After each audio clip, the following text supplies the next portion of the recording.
think they came in, and then of course Kennedy did the same thing too. Why do you think they are cutting so much of our federal infrastructure? What is the purpose of that? I mean, look, I understand there's some oversight to government, but we're not bloated by that fucking much. Look here, when Doge went into, I forget which agency it was. It could have been the VA, but they went into one agency, and the guy actually said, "Hey, we really couldn't find too much here because they're doing everything pretty good." You know what they did? They moved it. They moved it. You know, this is we multi-trillion-dollar economy.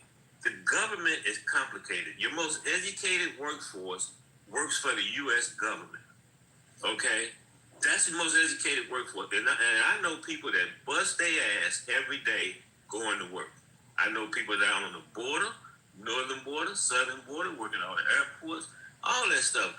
But see, people always want to slam the government until they ass need the government. Okay, until a hurricane. You know what? They chopped out. We better hope we don't have anything catastrophic happen because because he's left disaster relief up to the states now, and most of the states that get hit are a lot of the states, particularly down on the Gulf. Some of those are the poorest states there are. They're not going to be like during Hurricane Katrina. We talk about what happened in New Orleans because it's a big city, but Mississippi got hit pretty damn hard as well. Got hit hard, yeah. Right? In Alabama, they don't have the money to cover that. But it's not only that, Tim. Take a look at this. They locked off all the experience at DOJ, at the headquarters. They took out the experience at FBI. Why? But that's what I'm not. Why would they do that? Because it's driven by ideology. You gotta bow down to their leader, and because of that ideology, they're going to they're doing serious damage to the country. So other countries are already putting up signs. We are losing scientists. We are losing researchers. I just read an article, I think it was in the Atlantic or one of them, and they was talking about this big brain drain that we have going on. It was in the scientific community. But it's just not within the scientific community. Look at all the people that are leaving the government.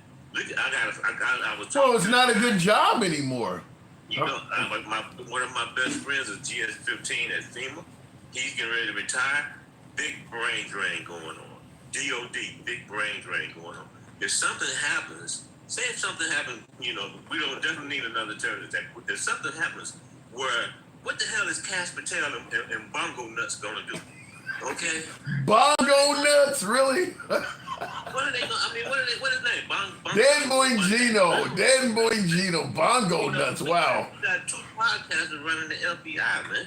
What are they going to do? They don't know what the hell. Are you trying to suggest that the Trump administration is not competent? Are you saying they're DEI or something? This is the most incompetent administration and most incompetent cabinet or administration. I'm 66 years old. This is that I've ever seen. Even Marco Rubio lost his damn mind. You know? He didn't went in there and went off the deep end. I don't think they lost their mind. I think that they realized that they could have a lot of power and money behind this. I mean, you just heard Trump today was just stating that Marco Rubio could be the heir to MAGA. Now, he said J.D. Vance is probably in the top running, which is different from what he said previously. But he mentioned Marco Rubio. He said Marco Rubio is also a possible, he could be the next heir to the MAGA movement. So, I mean, these folks are willing to overlook a bunch of shit because it's going to make them insanely wealthy. You know what, though? Take a look at this. You know who the largest trading partner for South America?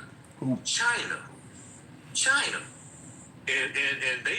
China built a mega port in Brazil. They built a mega port in Peru. And you know what they're getting out of there? They're getting damn soybeans that they used to get from the United States. Yeah. So a lot of the foreign stuff from that last trade war that he had, a lot of those, they're not getting that business back because they went down to South America. There is no denying that what Trump has done will develop relationships between countries that are not in our best interest that we're going to be dealing with long after he's gone. There's no denying that. I do agree with that. When you mistreat people, you force them to find other people to deal with. And once they start dealing with the people, the other folks, if the relationship is decent, they just keep doing that. So yeah, Why did they destroy USAID? Why did they destroy Voice of I don't. America? That's what I'm talking about. Even with the federal, I don't understand why they did all of that. I don't understand why Trump came in because the American people are not seeing. I mean, we talk about America first. We're not going to be taking care of other people. I don't hear the America first in any of this stuff. I hear chopping block, but when I look at how Trump is treating Americans, I mean, you're firing them too. You're getting rid of Medicaid and putting. I don't. I mean, you're doing the people overseas horribly, and you're doing the people in the country badly. I don't see anybody being first. And you know this our allies is treating bad. This tariff thing is gonna hit us. It's gonna hit. You're starting to see it now. See these people. They seem to tend to get amnesia when they come to him. You know, because they seem to want to blame. You know, the Biden years were so bad. Well, that was coming off of C-19. Well, we had high inflation. You had high inflation because you shut the whole damn world down. Well, but there's more to that. I mean, there's more to that. Obviously, Biden's legacy now appears to be that he was in cognitive decline and they were hiding it from the American people. That does not make him look good. Yeah, it doesn't. It doesn't. I'm not even talking. I'm talking about the inflation. I'm talking about this, that, and all this stuff that was driven by, and yeah, some of it was policy, but you know what? If you're going to say something about the bills that he passed and added to it, then you also got to add Trump what he did in his first term, because every report that came out put blame on both of their policies for increasing inflation. But the vast majority of it was because of C-19 and the supply chain issue, and then when Putin got his head stuck up his ass and he went in there and invaded Ukraine. But well, you got these people right now. You got 30 to 40% of the country. That's, you know what I like to say. They all have head up Trump's ass syndrome. So they believe anything that he says, and they tend to disregard all the other stuff. And it doesn't make sense. But I'm just gonna tell you, most Americans, I think, even among MAGA and Republicans for certain, but even the majority of independents, a hell of a lot of Hispanics and even some blacks, most people believe that Trump's first term was a success. That's why people, he did so much better than Kamala Harris and Joe Biden. Most people believe his first term was a success. Trump 2.0 is completely different this time, though, because this time the that surround Trump in the first term, they were more experts with a long resume, a lot of history in D.C. The people he got around him now are not like that. They're just loyalists. It was a success, but correct me if I'm wrong. Wasn't he one of the first president in many decades to leave office with a net loss of jobs? Yeah. Wasn't he in office for 4 years, not 3? Yeah. And is it part of what happened? Well, is it part of the problem with C-19 was because of his mishandling of it? Well,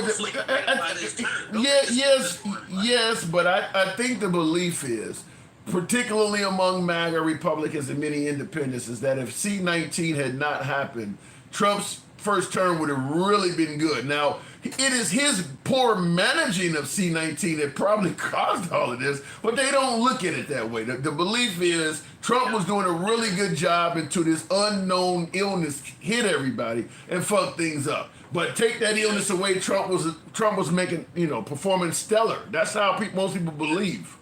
If was a fifth. Okay. If you go back and take a look, the economy was starting to slow down before C-19. Go back and take a look at it. I haven't seen that. Yes, go back and take a look at it. The job creation was starting to slow. Obama created more jobs the last 3 years of his administration than Trump created his first 3 years. Not created, but more jobs were created. Okay, because the president don't create shit. Okay, so you had things that was going on. And he had already loaded up the country on debt before C-19. And that damn tax break that he did, it had some good things in it. But you know also what it had? The largest stock buyback in history. They didn't spend the money on machinery. They didn't spend the money on personnel. They spent the money on buying back stock. The largest stock buyback in history came out of that tax cut. And then on top of that, he turned around and gave the farmers $26 billion. So basically, excuse my French, the farmers, this is how they think. You fucked them the first time, excuse me. Then he voted for him the second time. He lost the second time. Then they voted for him the third time. And what did he do? He fucked them again. He fucked you in the drive-through. Travelman, I got to move it on. But yeah, the farming community certainly with both the tariffs and his immigration deportation policies, the farmers are taking it from both directions. No doubt. Thank you for coming through, Travelman. The deportation is going to be his Achilles heel because he went too far. You think so, huh? Wow. I think so. I don't know. MAGA really likes those deportations. Nothing makes MAGA smile more than seeing some guy being put on a bus unwillingly while speaking Spanish. They love that shit. MAGA voted for a 34th convicted felon that got impeached twice. All right. Fair enough. Travelman, thanks for coming through. All right, moving on with the show real quick. I suggest you read Project 2025. You'll see their plan. I have looked into it, read the bullet points and things like that. Trump claims he doesn't know anything about Project 2025, yet it is slowly coming to reality. I think they're about 50% of the way done with that already. It's slowly coming to reality. Tap the screen. Some of you folks have been kind. Thank you for tapping the screen. Get us on up to 85. I think we can make that happen if you let your thumbs not be lazy. Real quick, we haven't given the spiel, but real quick, the show is uncensored. We don't block, ban, or censor anyone on this show. Your comments can be critical or complimentary of anybody, including yours truly. While you're hearing more liberals, we do reserve that MAGA are my preferred guests. We just don't get as many MAGA, but MAGA are the preferred guests. We are MAGA friendly. We've always been MAGA friendly. A massive 8.8 earthquake. Where is that happening at? I just had a notice on my screen that an 8.8 earthquake hit somewhere. Fuck. Hopefully that was out at sea somewhere, but then you got a tsunami. Anyway, we are MAGA friendly. So if you enjoy civilized dialogue from all sides of the aisle, going to ask if you're currently watching us on Instagram or TikTok. Go ahead and follow the program. If you're watching on YouTube, give your boy a sub. Good evening to you. I think that says Melissa.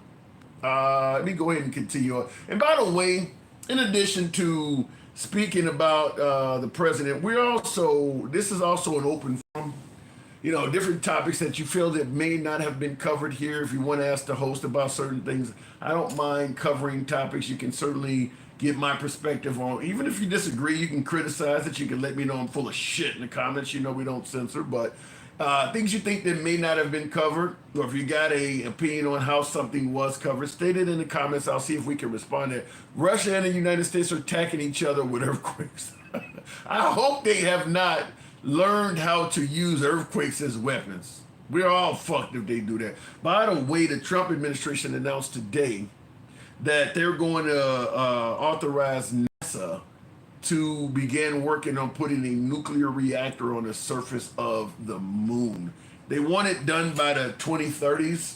So, 10 years or somewhere around there, putting a nuclear reactor on the surface of the moon. According to the administration, China and Russia are trying to do the same thing. So it sounds like it's one of those Sputnik nuclear, arms race in space or something. Well, it's a reactor. It's not a weapon.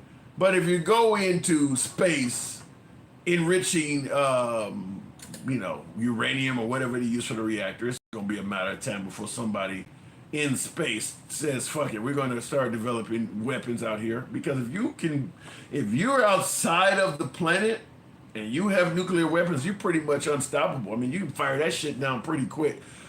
They have a treaty, if I'm correct, a worldwide treaty that's in place where you're not supposed to use weapons in space. But all it takes is one person, one narcissistic person to say, fuck it, I'm going to break it. It's a bad deal. Remember Trump with the Iranian deal that Obama made? It's a bad deal and just breaks it. All it takes is one world leader to view that agreement like that. We're going to just break that. We think for the safety of our country, we should have nuclear weapons orbiting in space. I mean, all it takes is one of them to do that. And then we got a major problem on our hands. Looking in the comments here, egg prices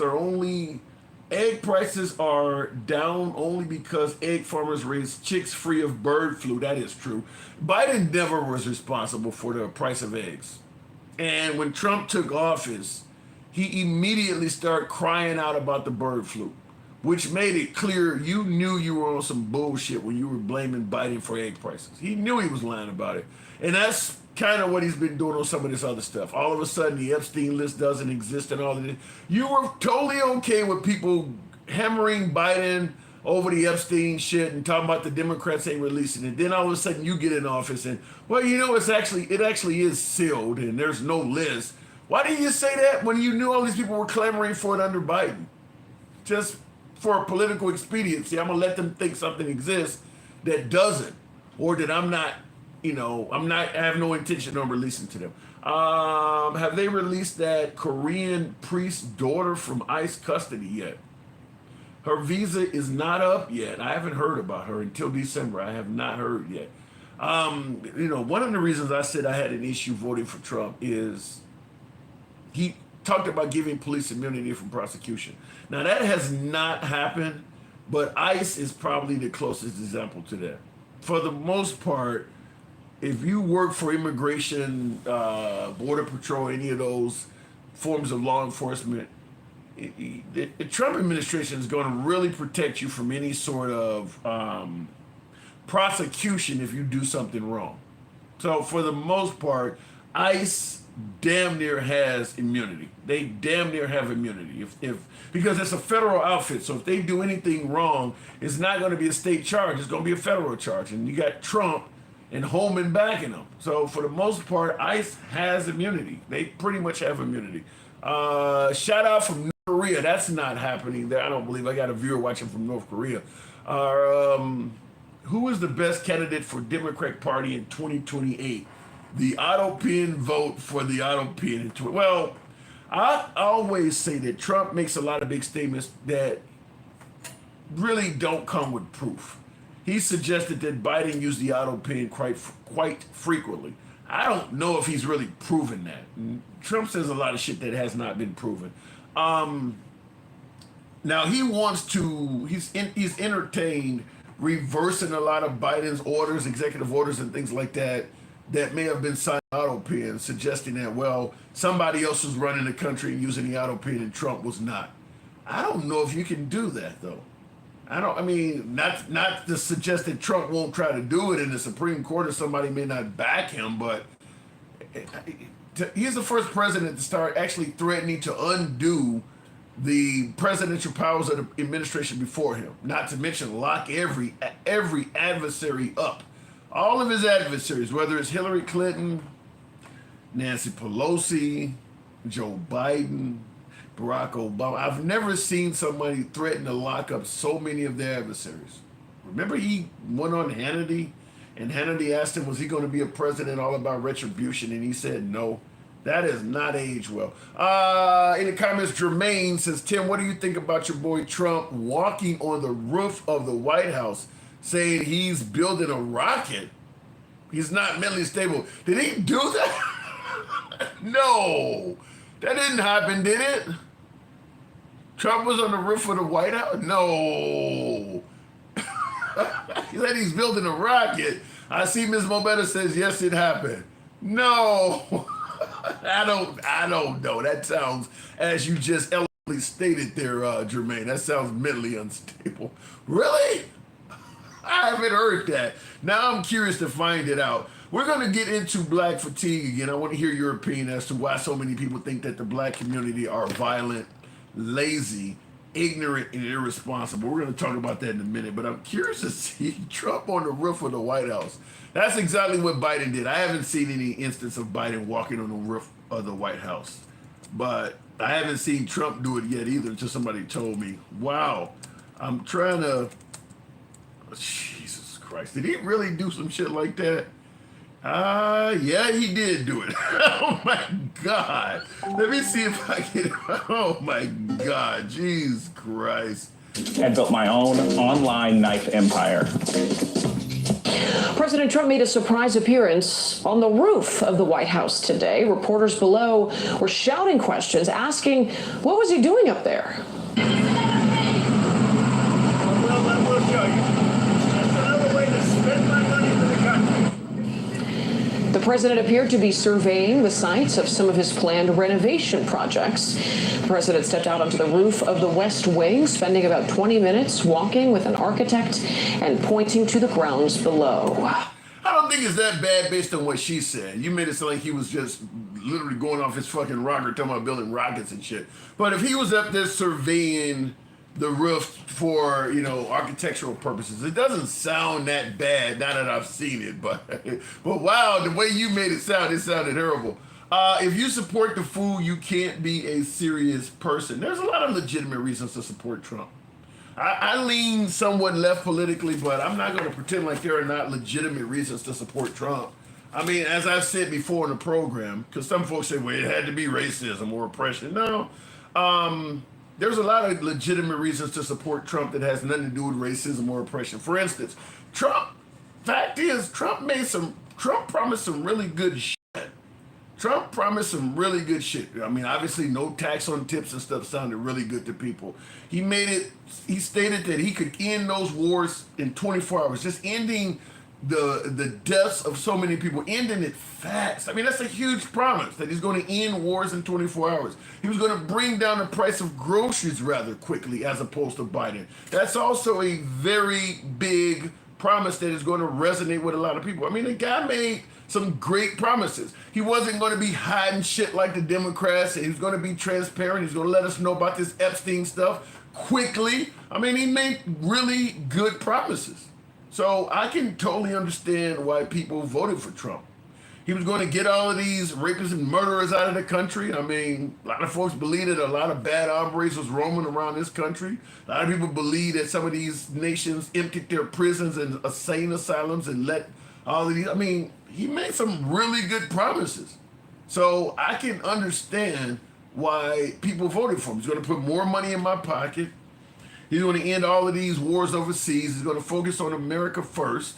Stop spending our money on USAID and stop spending our money on the Ukraine and bring that money home. And I, as an American citizen, as a voter, am going to personally see it. It's going to benefit me. That's what he promised. I can see why people would vote for that. He made shit sound good. I can't deny that he made some really good promises. He promised some really big shit that sounded great. So I can't hate on people that voted for that. Did it come true? It's a different argument. Anybody talking about the $600 billion deal with Saudi Arabia? What's up with the 5.8? What did it move? 5.8 going towards an RV bank in Michigan. That sounds like a fall of the money conversation. Democrat mascot should be a black tranny immigrant. The mascot for the Democrat Party should be a black transgender immigrant. So what should the mascot for the Republican Party be? Oh my God, we can really go off the deep end on that. If you really want to play those games, I'm gonna leave it up to you folks. He suggested that the mascot for the Democrat Party should be a transgender black immigrant. So what should the Democrat for the Republican Party be? I'll leave it up to you folks. Are you complicit in pedo rings? I don't know. Well, like I stated before, there's got to be some reason why Trump is so hesitant on releasing the files. There's got to be some reason why he's doing that. It sure ain't that he feels exonerated and innocent. And by the way, okay, with Jazane being interviewed by Trump's former lawyer, and I'm watching ABC News this evening with David Muir, watching World News Tonight or whatever a few hours ago, and they stated that Jazane Maxwell during that interview said that during the time she knew Trump, he didn't do anything that was concerning to her. That doesn't exonerate him at all. I mean, she was a serial pedophile. He could be banging kids right in front of her face. That's not going to be concerning to her. She's used to it. So for her to say Trump didn't do anything that was concerning to her, that don't help him out. That's like Charles Manson saying, well, you really didn't do anything that was that bad to me. Well, shit, look at the guy saying it. I mean, she's a serial pedo saying, well, Trump didn't do anything that was that concerning to me. You don't hook Epstein up with at least dozens of girls. So it's going to take a whole lot for it to be concerning to you. And it certainly is not going to be probably anything pedo related. Now, maybe if he's out there, shooting at people with rifles or something, that might be, but him banging kids is not going to be very concerning to somebody who hooks grown men up with kids. So, Jazane did not exonerate him at all with that statement. That ain't saying shit. And because Trump's lawyer got to interview her, as opposed to maybe liberals or maybe Republicans that question Trump's antics, they would have asked some tough questions. You'll never know. I mean, did he do anything that's concerning to you? That's an open. No. How about, did he ever engage in activity with underage girls? I mean, direct questions. He didn't do nothing that was concerning to you. That don't say shit. That's super duper general. That doesn't say anything. He didn't do anything that's concerning to me. That doesn't mean anything. I don't even know what's concerning to you. Arshafine, good evening. Welcome to the program. Their mascot is a white pedo billionaire in a white towel. Damn. All right, then that's the Republican mascot. A white pedo billionaire in a white towel. All right, now, E-Dog. Arsha, good evening. Hello, it's been a minute. It's been a minute. I'm working a new job, and actually, Trump is exhausting. But so I see it, black fatigue.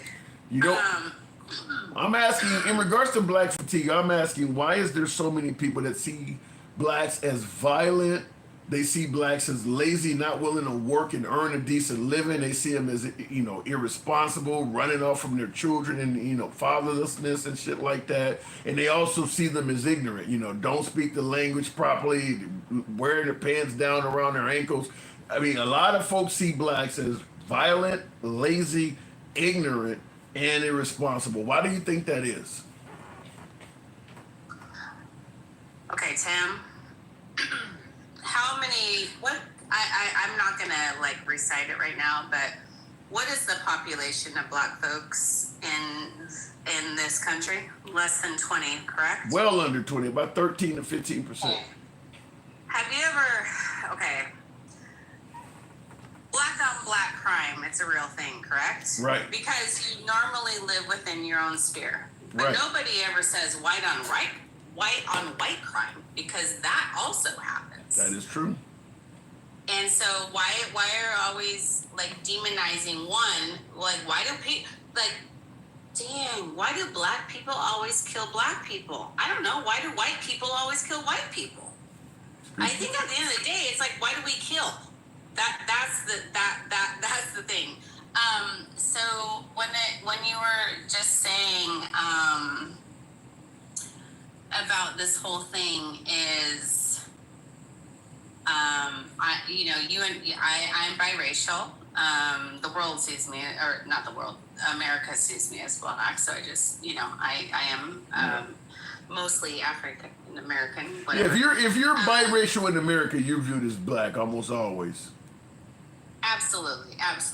And that's okay. I don't mind. I mean, it's not an insult to me. Hold on. Before you continue, I want you to hear this, 'cause just the wording of it. This is pretty interesting. You'll know where we're going with this, and I want you to give your response to this. 50% of violent spells are cast by 13% of dark wizards. What say you?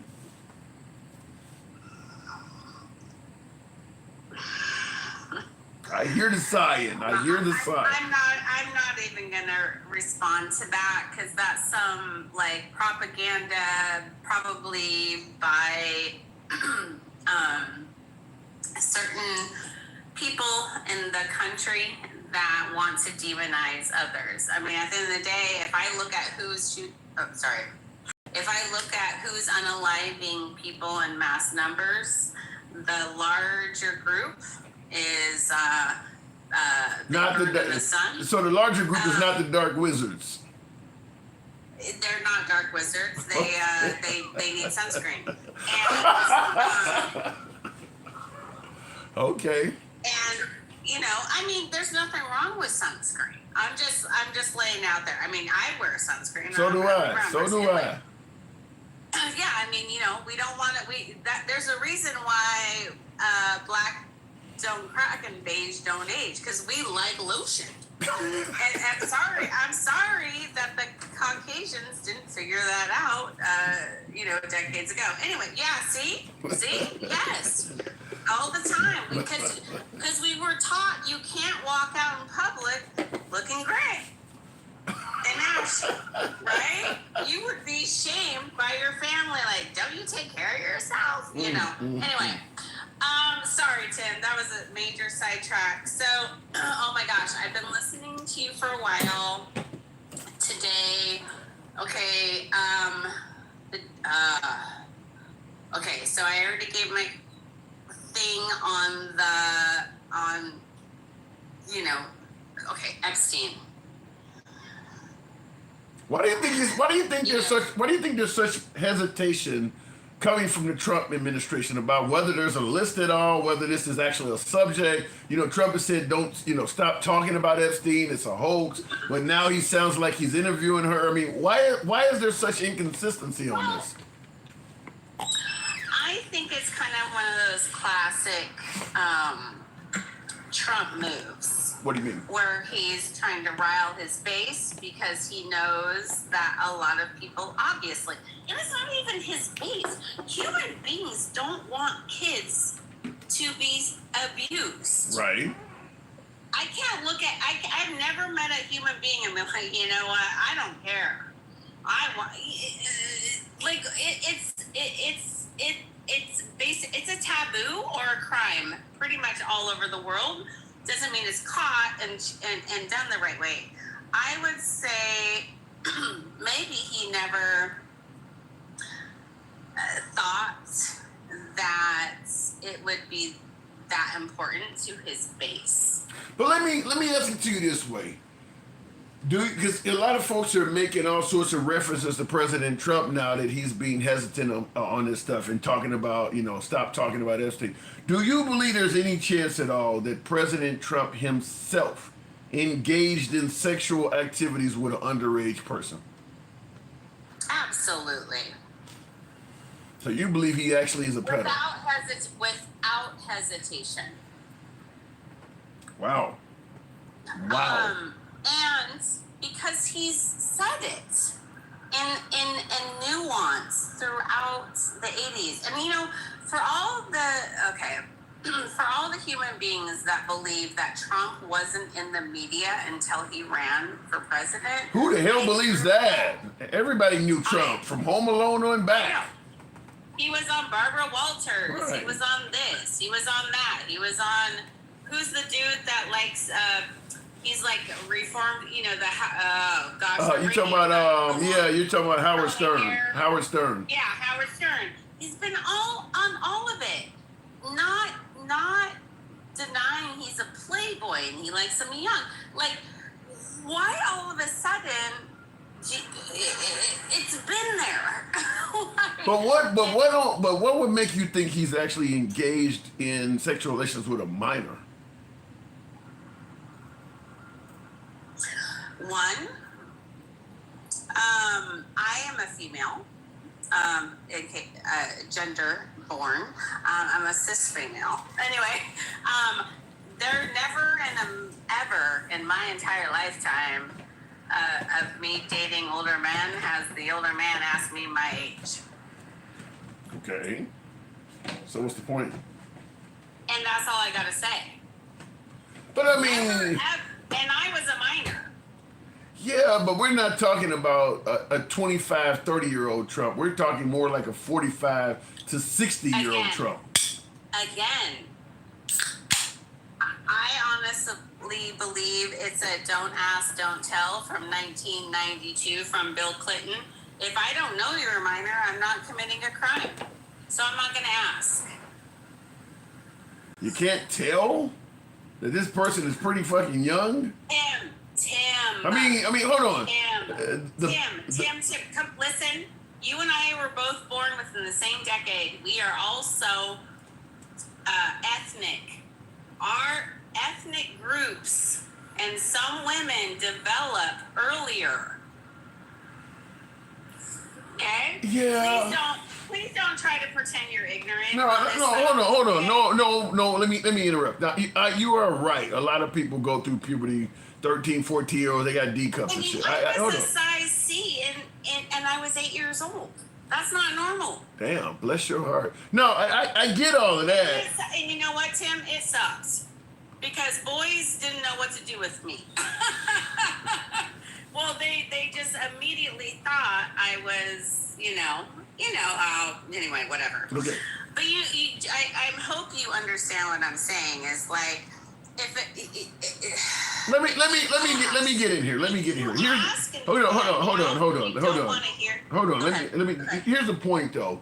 I think most of us, unlike somebody like Trump, who would have had all sorts of privileges because of his wealth and prowess, most of us know that, what do they always say, 15 can get you 20 or something like that? So the idea of a don't ask, don't tell, that doesn't resonate for, like, when I was in my early 20s, or even now, if I'm dealing with somebody young like that, because there is that whole notion of 15 can get you 20, I'm damn sure gonna ask the age. And if I don't believe the age, I would rather go home really blue than to do something like that, considering the price you might pay. Now, in Trump's case, because he does have a whole city sold up and shit like that, he's more likely to get away with it. But yeah, I'm gonna ask the age.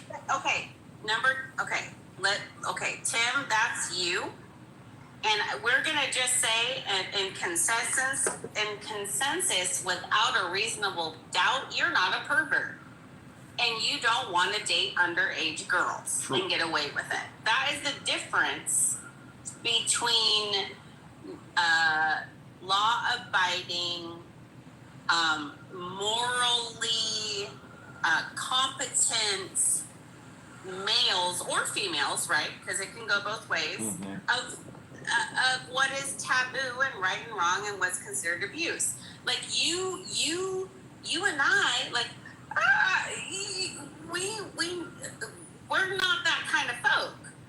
But you can't give a pass to these sorts of people because this is what they're into.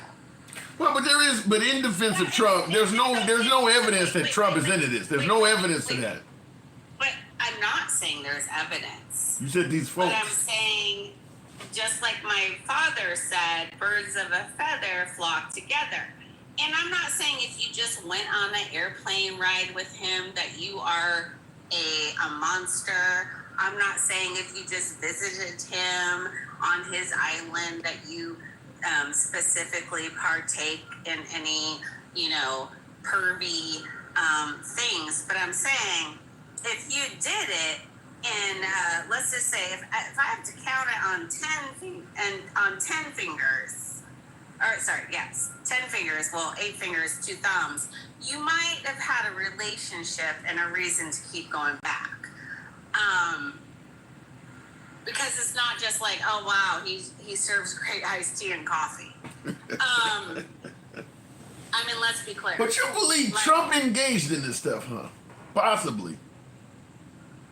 Tim, he had been accused by the Teen America freaking model. And this isn't the first. I don't know. This was happening before he even ran. And the funniest thing is, people are like, oh, people are only attacking him because he ran for president. No, this man made it his life career to be in the limelight. Yeah. Home Alone, Barbara Walters, all the people hanging out with all the Jesse Jacksons, the blah blah blah, the Clinton, hanging out to be relevant. If he didn't hang out with those people and nobody would give 2 fucks about Donald Trump. It was his association circle, I believe, that makes him feel great. I mean, I see crypto crazy in the comments says Trump is an honorable man. So perhaps you got a detractor in the comments. Well, you know what?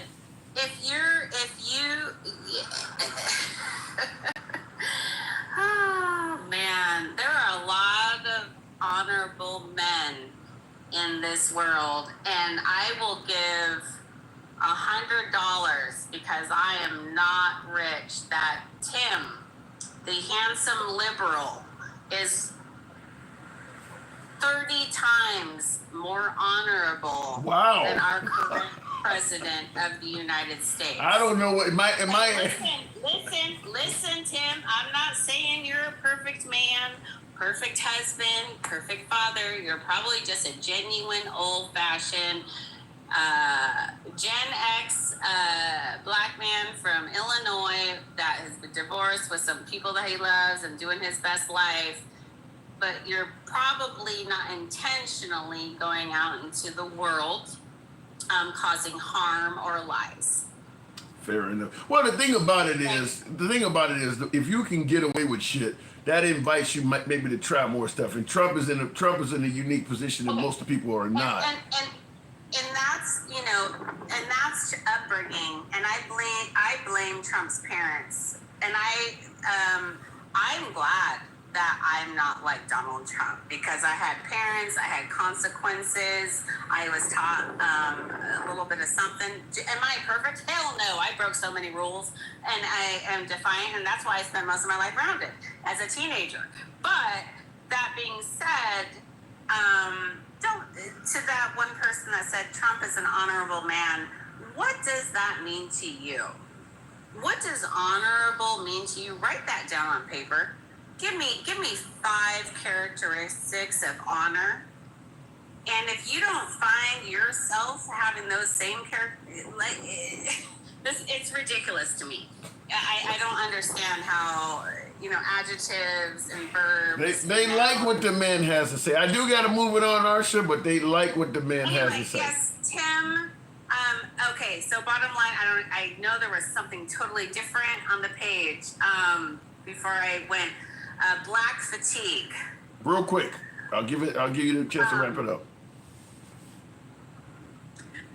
Being the minority in this country at this point still, yes, we're fatigued because we are so sick and fucking tired of trying to educate and teach you people on fuckery. Ooh. Wow. We are fatigued. We are literally fatigued. Go to a library, watch a Spike Lee film. I don't care what the fuck it is. Watch something on HBO. Just get off Fox News. The fatigue is when I see white people now that are ignorant, I'm just like, you know what? Fuck it. I don't even care, Tim. Just wow. All I do at this point is just hope that they don't procreate. Jesus Christ. I gotta go, Arsha. Appreciate it. Love you, Tim. Glad to talk to you. Absolutely a pleasure. Real quick, speaking of what she's talking about now, she's talking about now, because obviously we're talking about black fatigue and the notion that people believe that blacks are ignorant, violent, lazy, and basically lacking intelligence. We're talking about real quick in the comments. Will G says, "Man, shit." He says it's funny how they turn up their nose about twerking in the LGBTQ, but turn a blind eye to an actual pedophile in the White House. Yikes. Shit. I mean, if it turns out Trump is involved in this stuff, your statement is 100% accurate, but we got to give Trump the benefit of the doubt and classify it as alleged until he's convicted of something. But even the possibility of him associating with Epstein and stuff, yeah, they are turning a blind eye to that. I mean, you got more folks that are pissed off about an immigrant not going to CCOT in El Salvador or Alligator Alcatraz than there are about Ghislaine Maxwell being put in minimum security. They're more pissed off about immigrants. Meanwhile, this woman that is known as a serial pedo has been given minimum security prison, greatly improving her life. Not to mention the commander-in-chief won't even confirm that he might not pardon her and let her go free. And they don't seem to have a lot of outrage about that. So, Will G, well said. Red Firm Banana, keep up the good work. Thank you, Red Firm Banana, and I do apologize for being a little bit late responding to you folks. Will G says, I was just having this 1350 conversation with a maggot buddy. You heard of demon rats? maggots. Okay, I was just having this 1350 conversation with a maggot buddy, and he subs to the bullshit. He subscribes to the bullshit. And he also thinks the prison population is to reflect the population of the country. MAGA math skills is what he said. Yeah, the prison population, the whole notion that, as one of my viewers said, that 50% of the crime is committed by 13% of the dark wizards. Look, we know one of the biggest factors of whether you'll be in prison or not is how much money you're worth. O.J. Simpson, if he was broke, would have served the rest of his life in prison. P. Diddy would have no hopes of getting out if he was broke. So when you take in consideration that in this country the poorest culture is black people, it should not surprise you that more of them are in prison than any other group. Now, when we start talking about, well, it's because they commit most of the crimes. No, most of the prison population is in there for drug-related crimes. You think black people are the only ones getting high? Most of the people in prison are not murdering and raping people. It's drug-related crimes. Drug dealers, drug users, folks, distributors. It's drug-related crimes. Everybody in the country is getting fucking high. Everybody is. It's just when it's time to go before the courts, if you got enough money to hire a decent lawyer, it makes a big difference. People who do not have enough money to hire a decent lawyer often end up in the system. And there's more black people that do not have as much money. Now in the comments, I see somebody said, don't think so. Like I said, if most of the people doing time were in there for committing drive-bys and some of the stuff you see in the black community, you'd have a point. But that's not what most people are incarcerated for. They're not in there for those violent crimes that you're talking about in the black community. It's drugs. It's drugs. That's what most of the people are behind bars for. It's drug related. We all know the prison population doesn't reflect anything like the population in this country. The good news is that the black prison population decreased by 40%. Wow. From 2006. Well, and once again, that can be attributed to things that were designed to incarcerate people. You get rid of 3-strike laws. We can talk about Joe Biden and the crime bill if that makes you happy. But stuff like that leads to mass incarceration. I personally believe that once a person is out of jail and have paid their debt to society, you shouldn't make their life so fucking hard. That also is responsible for a lot of incarceration, is that people do their time, and when they get out, they have to be a perfect human being. You can't drink, you can't hang around nobody that's a felon. Certain neighborhoods, they just really make life hard. It's as if they want you to come back. And I absolutely believe that is the goal. I think it's like in a year, 50% of inmates return back to prison.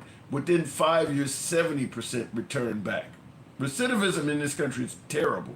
And I believe that's intentional. That's what happens when you make it so that people profit off of incarceration. So anytime you hear people bragging about privatizing prisons, that industry should not be privatized. Nobody should make money off of incarceration. And they do in America. And I do believe with Trump now talking about having the ability to pick up homeless people and commit them involuntarily, you're going to see that trickle into that area as well. Because if you can now pick up homeless people that are strung out on drugs or you think that are mentally ill, and you can literally detain them involuntarily, there's no guarantee that everybody you're picking up fits that notion. You just need to pick up people. Guaranteed, wherever they're being taken, if it's under the Trump administration, that facility is going to be privatized. So it's going to be more privatization of people that are being detained. Same thing with Alligator Alcatraz. Some of the reporters that went to Alligator Alcatraz stated that a lot of the security personnel there are private security. People are making money off of housing those immigrants. Anytime you privatize something, the main goal for operation is profit. People get mistreated because everybody focused on making money. Nobody's focused on you getting your life better. Nobody's focused on reducing recidivism. Nobody's even focused on you eating a meal while you're in there. Everybody is focused on doing what is best for the bottom line. Nobody should ever be held or incarcerated or detained in any way in a manner that somebody could profit off of it. I just think that's the worst thing the United States has ever done.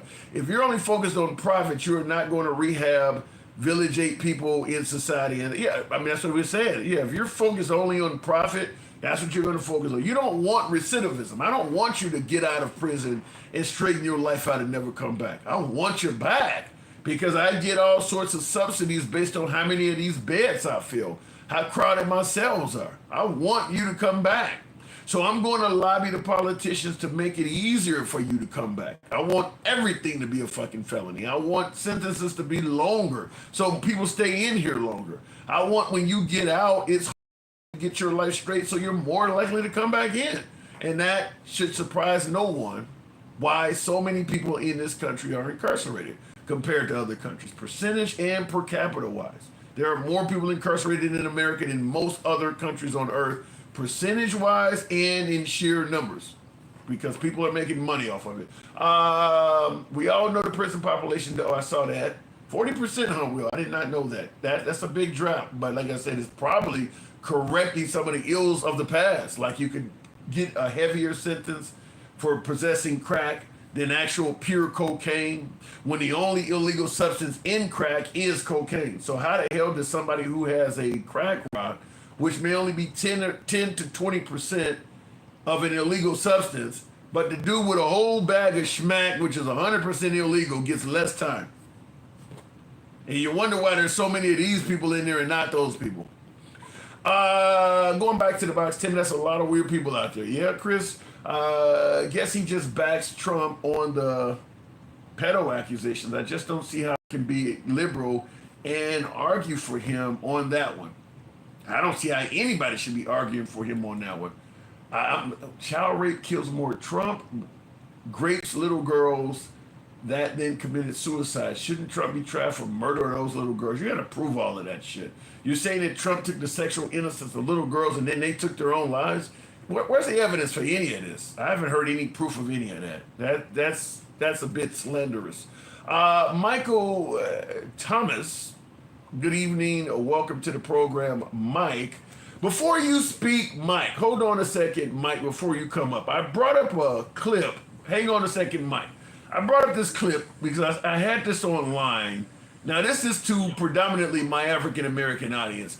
Does this resonate with you at all? I thought this was kind of wild, but I want you to hear this. Ever notice how black people have to live two lives just to survive?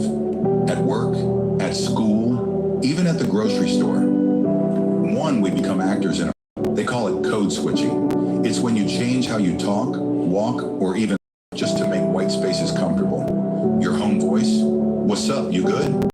Your office voice, hi, how are you today? Even how you laugh has to shrink because too much joy, too loud, and suddenly you're intimidating. And let's be real, code switching is exhausting. You're basically erasing parts of yourself to make others feel okay about you existing. It's the silent tax of being black in America. Every joke you don't tell, every word you overpronounce is a reminder. Play the role or pay the price. But here's the feel-good truth. We are finally done apologizing for who we are. Every code switched day is one day closer to a world where our full voices are enough. Drop BU in the comments. Now, real quick, does that resonate with anybody? Do you see any validity in that, Mike? Enjoy the work that you do, and they can share the stories like you just said. Ladies and gentlemen, Nathan Fillion. Michael, are you there? Okay, apparently that individual's watching something else. We'll go ahead and move. Code switching, laughing my ass off. Just be civilized. Hold the door for people. Say please and thank you. That's it. You know, look, I'm going to be honest. It does resonate a little bit. It does resonate a little bit. And I'll tell you, well, for me personally, rather, like being a 6'6", 300-pound guy. If let's say I'm walking down the street and I see an older white woman in front of me. I'm in a white neighborhood or something like that. And I'm walking faster than her. And she doesn't know I'm behind her. I do slow down or try to avoid getting anywhere near that person. I don't know why. I don't have any reason why. I'm sure some of you folks may be able to fill in the blanks. But some of this stuff actually it does resonate. And I didn't realize it until I heard it. Am I just getting this wrong? But I know for a fact my mom used to have two different voices. I know that business voice and I hate that it's like this, but I'm not going to pretend like I haven't seen it among a lot of African Americans. Certainly when I get my African American women on here, they are viewed as angry, where I can get a passionate man, whether they're a Trump supporter or a liberal, and they don't get the same viewpoint. Women get this angry, mad black woman. I mean, there is some of that. I mean, you got folks that, particularly on the right, that can see all the hostility in the world in Jasmine Crockett. They don't have any problem with Marjorie Taylor Greene at all. And she is just as radical to the right as anything they may perceive Marjorie Taylor Greene is to the left. Jasmine Crockett is to the left. Marjorie Taylor Greene is just as radical in a right-wing direction. But they only see, the likes of Jasmine Crockett or whatever the other woman is out there in California. I can't think of her name right now. She's another black congresswoman out in California. Maxine Waters. They can see it in them. Or even Ilhan Oman in Minnesota. They can see it in them, but there's a lot of females that happen to be white that are also very passionate and cussing and doing it, and they don't see it in them. They don't, like I said, Marjorie Taylor Greene said some pretty wild shit. Bold, they don't see it in them at all. So, I don't know. Your interview with other countries, your interview with other countries who won't do anything for years by stopping something that can be done, but the boy Trump ain't talking about. Okay, I don't understand what you're trying to say there. I code switch all the time. Growing up in DC, when I'm downtown at clubs and I'm passing crowds of locals that engage me in conversation, I'm talking from high school automatically. It's second nature. Well, okay, let me just make it clear. There are parts of black culture that does not resonate very well with whites. LaQuisha, the names they don't like. I grew up during the time when cornrows and different hairstyles did not resonate very well. They complained about that. In fact, some would suggest that still happens. So this is when they're talking about code switching, you need to get the proper hairstyle to fit in. Obviously now they're talking about pants around your ass, but the way the African American community dresses has always been a problem. So obviously those dims, let me ask you a question, the way they speak has always been a problem. I can see it. I can absolutely see some of this stuff, because that stuff is things that the white community has often complained about. As I said, hairstyles, slang words that are being used. All cultures use slang words, but African American slang words were not popular for a very long time. They would deliberately put the camera on people who didn't speak the language very well. The reporters would go out there doing some kind of event and they find a black person that don't speak English very well and put them on camera with teeth missing and shit. They don't do it as much anymore, but I'm just simply saying, I do see some of this. Certainly if you just sound like a typical African American, a lot of people do change their voice when they're in interviews, or they used to be, back in the day when you would call for a job. Now you're doing all the shit online, but back in the day when you would call over the phone trying to get a job or whatever, you did have to sound a certain way. Up to and including, like I stated, even what you name your children. If you don't give your child a traditional English name, people have problems with it. People do have problems with that. A lot of black culture is ran into a lot of problems. So code switching is the way to try to alleviate how the white community views a lot of that stuff, is to try to conform and fit what they are used to. Give your kid an English name. Have your kid dress the way they're comfortable with. Have your kid talk the way they're comfortable with. Have your kid engage with the public the way they're comfortable. That does happen. That absolutely does happen. Whites really don't understand what code switching is. Well, if you don't have to do it, you're not going to understand it. That would make sense. I know my hand been crushed. Old man definitely had too much blood pressure. Do not know what that means. But I do understand what Gina, somebody is saying. That is a crock of shit. We all code switch on different environment situations. I'm not talking the same way around my parents, friends, as I am around my BFFs. Yeah, but you're talking about a whole facet of society. But you're right. You're right. You're going to talk differently around your friends than you do around your grandmother or something. There is validity to that. But that's not a whole society, though. You're not talking different because you're hoping to get a job, or you're hoping that the police relate to you better, or you're hoping that, you can actually get into your school of choice.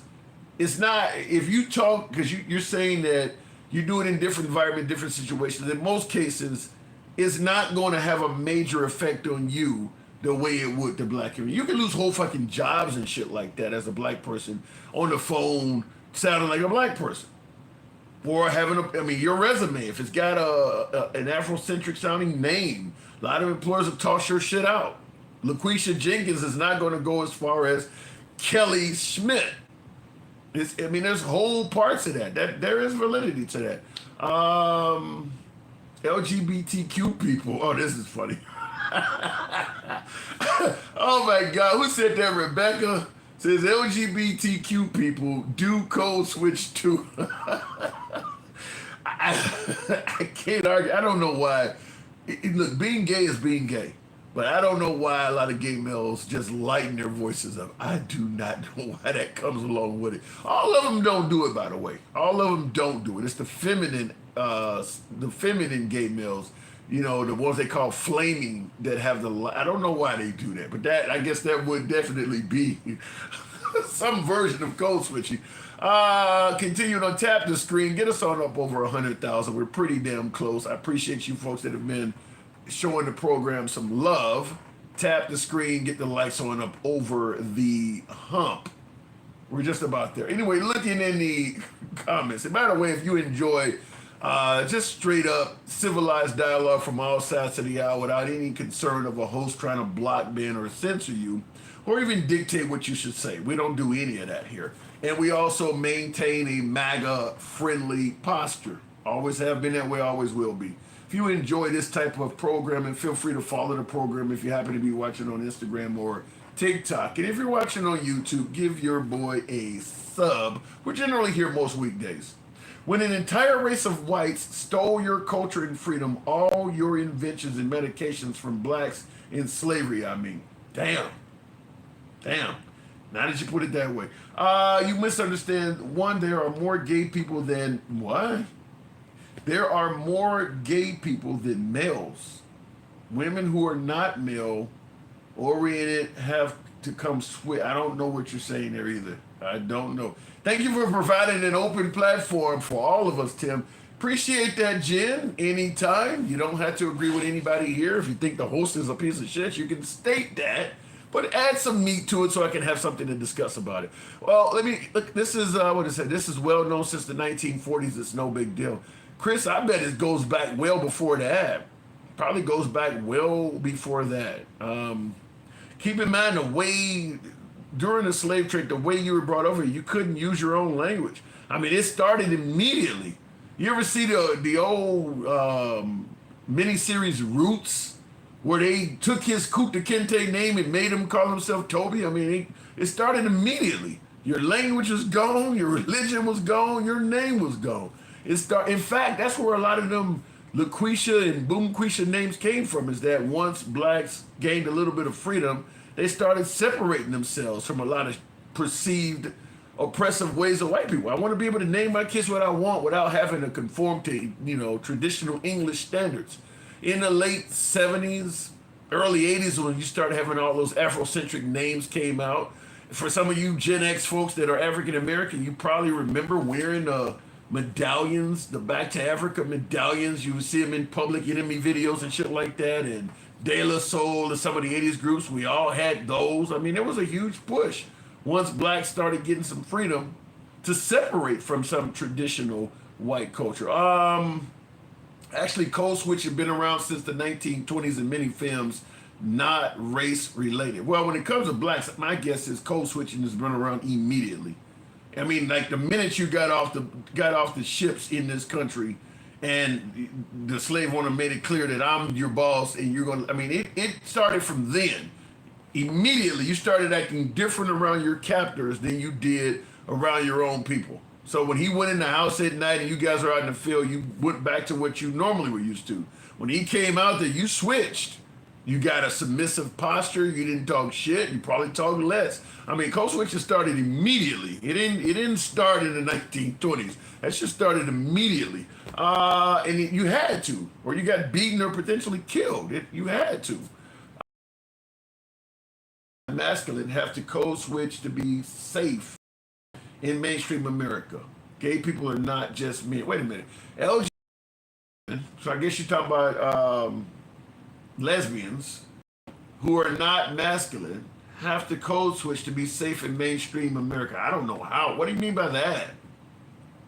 That doesn't make sense. If you are a woman, soft-spoken woman with a female voice, you're telling me they got a code switch? In what way? To be safe. I don't understand that. You'd have to explain that. Yes, they whipped his back until it was raw and bloody. He finally said, "My name is Tony." Yeah, if you've seen the miniseries Roots, you know that immediately, the minute they got in this country, they had to learn the code switch. All of their customs and ways, religion, language, all of that stuff had to be dropped. If they caught you using any of that, it could be straight violence. So you're code switching immediately. You're changing your ways immediately as a measure of self-preservation. Code switching started immediately. Individual liberty is not a collective. Right? Where is Roots streaming on? That's a great question. My guess is you probably could get it on Amazon. You may have to rent it. It's probably on Amazon. It probably might even be on YouTube as well, because YouTube allows you to watch movies and stuff and rent them. So it's probably either on Amazon or YouTube. I'm looking on here on YouTube. I don't know. Well, I put in Roots and The Roots. The band came up. There's clips from it. Damn. The infamous scene that took Roots. Damn, they got a woman over here. It looks like Kizzy, but damn, her tits look fantastic. Anyway, let me go back to the comments. Millennials always try to make up stuff. What do you mean by that? I'm looking at this. Maybe they took it off. It was a thumbnail. They used a thumbnail for it. Anyway, it was a picture of one of the characters from Roots, and man, the way she looked must have been AI, because she was hot. Anyway, yeah, you can see it there, but they don't. They use it as a thumbnail, so you can't actually get it. But I'm trying to see if I could blow it up. There we go. Let me see if I can let you see what I'm looking at. Shit. No, you ain't gonna be able to see it. There you go. You see her down at the bottom there, but the minute you zoom in on it, it seems to, there you go. I mean, god damn, who is that character? I don't remember her from Roots. I would have liked it a little bit more if I remember her. Who is this lady? I can't, the minute I bring it up, the thumbnail goes off. But god damn, the cleavage on that woman. Anyway, looking in the comments, we called it talking proper. Yeah, we did call it that coming up. It wasn't called code switching. It was called talking proper. I do remember that. What difference does it make about Roots accuracy? It's documented through oral and written history, the cruelty of. So that's the reason Roots became such a big miniseries, is because it was the first time people could relate to the horrors that took place during that era. Because if you talk to your people before Gen X, what is that? Baby boomers and the silent generation before that. If you talk to them folks, they'll tell you they didn't really discuss that shit coming up. Wasn't taught in schools at all. As Gen Xers, we're kind of the first generation where they started actually telling you about some of that stuff. The generations before us, they didn't tell them that at all. And then, of course, the millennials and all of these alphas and all these other new generations are learning a lot more about it. But when we came up, you really were only given attributes mostly to people that were white. You had a little bit of Black History Month in there, but you go back into the early 70s, there was little to no acknowledgement for most of the Black community at all, unless you lived in, Chicago or some of the bigger Black cities. They were kind of doing it, but it just was not much there at all. And then when Roots came out, from the Alex Haley novel adaptation of the movie, it showed a lot of stuff that people had never really thought about. I mean, you got people like Ron DeSantis even now talking about there were benefits to slavery, and Bill O'Reilly talking about the slaves were treated nicely and shit like that. They're kind of painting a rosy picture. They don't tell you stuff like to produce more slaves, forced breeding took place. They forced female slaves to breed. I believe they said they were expected to have like 6 or 7 kids by the age of 20 something, like 22. So I mean, it kept her pregnant every year. She didn't have the ability to say no to any of that. So you're just basically raping a woman over and over again. That shit ain't covered. So people didn't really know, or probably didn't think much about how brutal that shit really was. How brutal it was. And that's in addition to breeding. The master is coming in and getting him a little something every now and then too. I mean, they're not waiting for you. Talking about Epstein, ain't nobody waiting for anybody to be 18 back then. There was zero accountability. You could basically do whatever you wanted to a minor and then kill them afterwards, and there would be no sort of accountability whatsoever. So yeah, none of that was being taught back then. Anyway, looking in the comments, stop it with equating your sexual preference to a race or culture. LGBTQ created their own culture. Is that how you see that?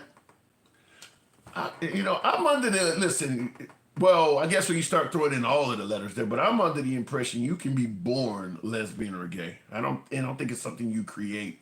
Certainly when you consider how we treat members of that community in society, why would you want to voluntarily be doing that? If you're gay, I believe you're probably really fucking gay. I mean, society treats them people terrible, even in 2025. But the further back you go, the worse it was. I mean, it wasn't even safe. You wouldn't do that voluntarily. I just don't see it. I watched every episode of Roots, even though I had school the next morning. There was a second one with the father from the Brady Bunch. He was in that one as a slave owner. There was a second one. I think also, what is the girl's name? Sandy Duncan or something. There was a second one that was not as good. The one with LeVar Burton and James Olmos from Good Times. The first one was the best one, but there was a second one that they had out. I don't think it did as well. And the first one was designed to actually tell the story, written in regards to the Alex Haley novel.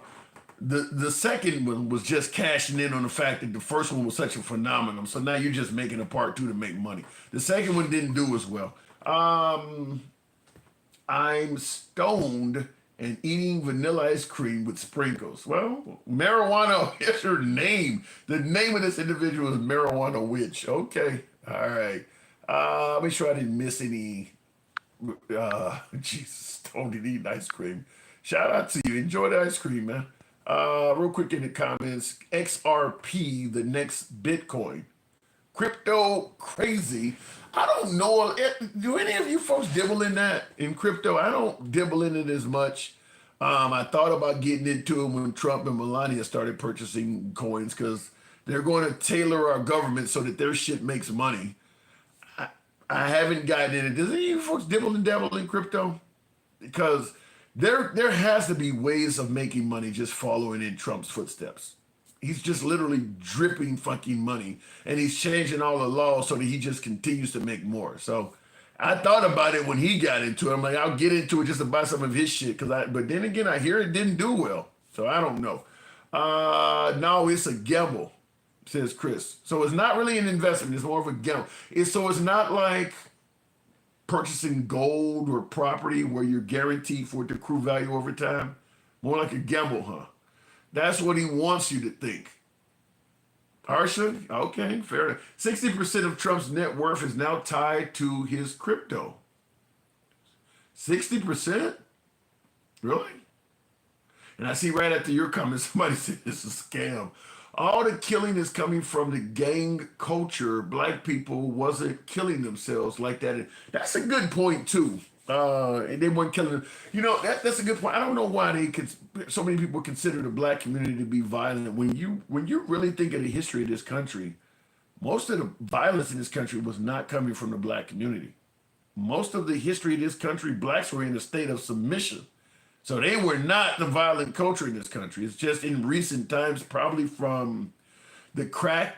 And you're right, when you say drugs and gangs, the crack epidemic of the late 80s is when the black community really got dangerous. Because when we were youngins, people joined gangs to belong. You know, maybe to deal with bullies. You know, I got 5 friends, the bully ain't gonna fuck with me anymore. Or maybe to spray paint and tag or hang out under a bridge and smoke cigarettes when you were too young. That's what people were dealing with gangs when you go back to the 60s, 70s, and 80s. Once drugs hit the black community, you suddenly had adult gangbangers. When I was a juvenile, you didn't have adults in fucking gangs. We had a gang called the Disciples. It wasn't grown people in it. But all of a sudden, once the drug trade hit, people started being able to make real money in gangs. And now all of a sudden, you got adult gang members. And then that's when it got very, very violent as well. But I can think back to the late 70s and early 80s when you didn't have adults in that shit. It was people weren't shooting each other. You might have somebody get, maybe a fight between different blocks or something like that. At the worst, somebody might pick up a bottle and crack it and, threaten to stab you with it. At the worst, sticks and pipes, kind of like the movie The Warriors. It was actually kind of like that. That's what gangs were. People didn't actually get killed because, like I stated, it generally was not full-grown adults. Now that shit is set up like a corporation. You got neighborhoods dealing product and motherfuckers in zip codes saying this is my territory. It wasn't like that. So putting drugs out there, as some might say, putting drugs in the black community, created more havoc for the black community than anything else. You want to talk about Margaret Sanger? No. Talk about the crack epidemic. People try to say, well, Margaret Sanger is the one that was responsible for more black deaths. No. That fucking drugs, that stuff is probably responsible for more black misery and death than anything. And the difference between that and Margaret Sanger, at least they're walking into her office voluntarily. A lot of that shit gets you hooked, and yeah, it's a big mess. But like I said, before that, the black community wasn't violent. Before drugs infiltrated the black community was not known to be violent. Poor, yeah. A few petty crimes here and there, yeah. People getting killed, no. It was not like that. It was nowhere near that bad. Blacks never was leaders in gangs in big cities. Well, because you go back to that era, it's probably more like the mob. Probably was more like the mob and shit, and then it slowly eroded into because they didn't really the mafia, if I'm correct, they didn't really get involved in drugs. They had other shit, gambling and all kinds of other outfits they ran. But once they flooded the black community with drugs is when you started having all sorts of disasters in the black community. So, and that's late 80s till now. No one wants, why do you guys keep talking about people being gay in the comments? I'm not even gonna read that. Didn't the CIA have a hand in putting drugs in the black community? That is the overall mindset, is that they had something to do with it. To fund the Contras, put the drugs in the community, took the money being used to purchase out of the community and used it for pet programs. I think during was it during the Reagan era? Maybe even Nixon I think it was Reagan more like though, but yes, that is the mindset, is that the CIA deliberately flooded the black community with drugs for nefarious purposes up to and including racism. Somebody said Nixon, but Reagan was part of it as well. I don't think Reagan was any fan of the African American community. And I don't think, looking back, there's a whole lot of things to champion that Reagan did for the African American community. I don't see anything looking back. I mean, he's been out of office now 40 plus years. I don't think there's anything to look back and say, man, the black community really benefited from Reagan. Now, remember, a lot of folks are saying that President Trump has done more for black people than anybody since Abraham Lincoln. What do you think his legacy will be? Do you think Trump's legacy will be very positive for the black community? Now, first term, they're going to bring up HBCUs and stuff like that. He's in office on the second term. That will be part of his legacy as well. It won't just be the first term. It will be a second term as well. Do you think his legacy will be positive in regards to what he has done for the black community. We'll see. The arms, cocaine, Contra arms conspiracy was far-reaching. Yeah. Reagan was the law and order anti-crack president. Really? No. First of all, the crack epidemic didn't really settle in until after Reagan was gone. Reagan was in office from 80 to 88. Remember movies, for some of you African Americans in the audience, remember movies like New Jack City and all of that were really there talking about he was gone already. Reagan was only in office till 88. The crack epidemic was really just taking flight then. So, Reagan was not, had nothing to do with that. That would have been after him. Maybe you want to talk about George H.W., who would have been in during that time. We will go down in history as greatest ever. We'll go down in history as greatest ever. You think Trump, in regards to his relationship with blacks, will go down in history as the greatest ever? Is that what you're saying? If so, I would like to know, what are you basing that on? I would love to know what you're basing that on. Homosexuals have always existed, historically blaming blacks, and LGBTQ has always been about using minorities to deflect from systemic issues, the same way immigrants are being blamed now. Yuck, yikes. A lot of folks feel that way. Before I continue on, I want to make sure I didn't skip over anybody. What does I say here? Look up the story about white boy Rick. There's a movie on that. Was he the one from Detroit?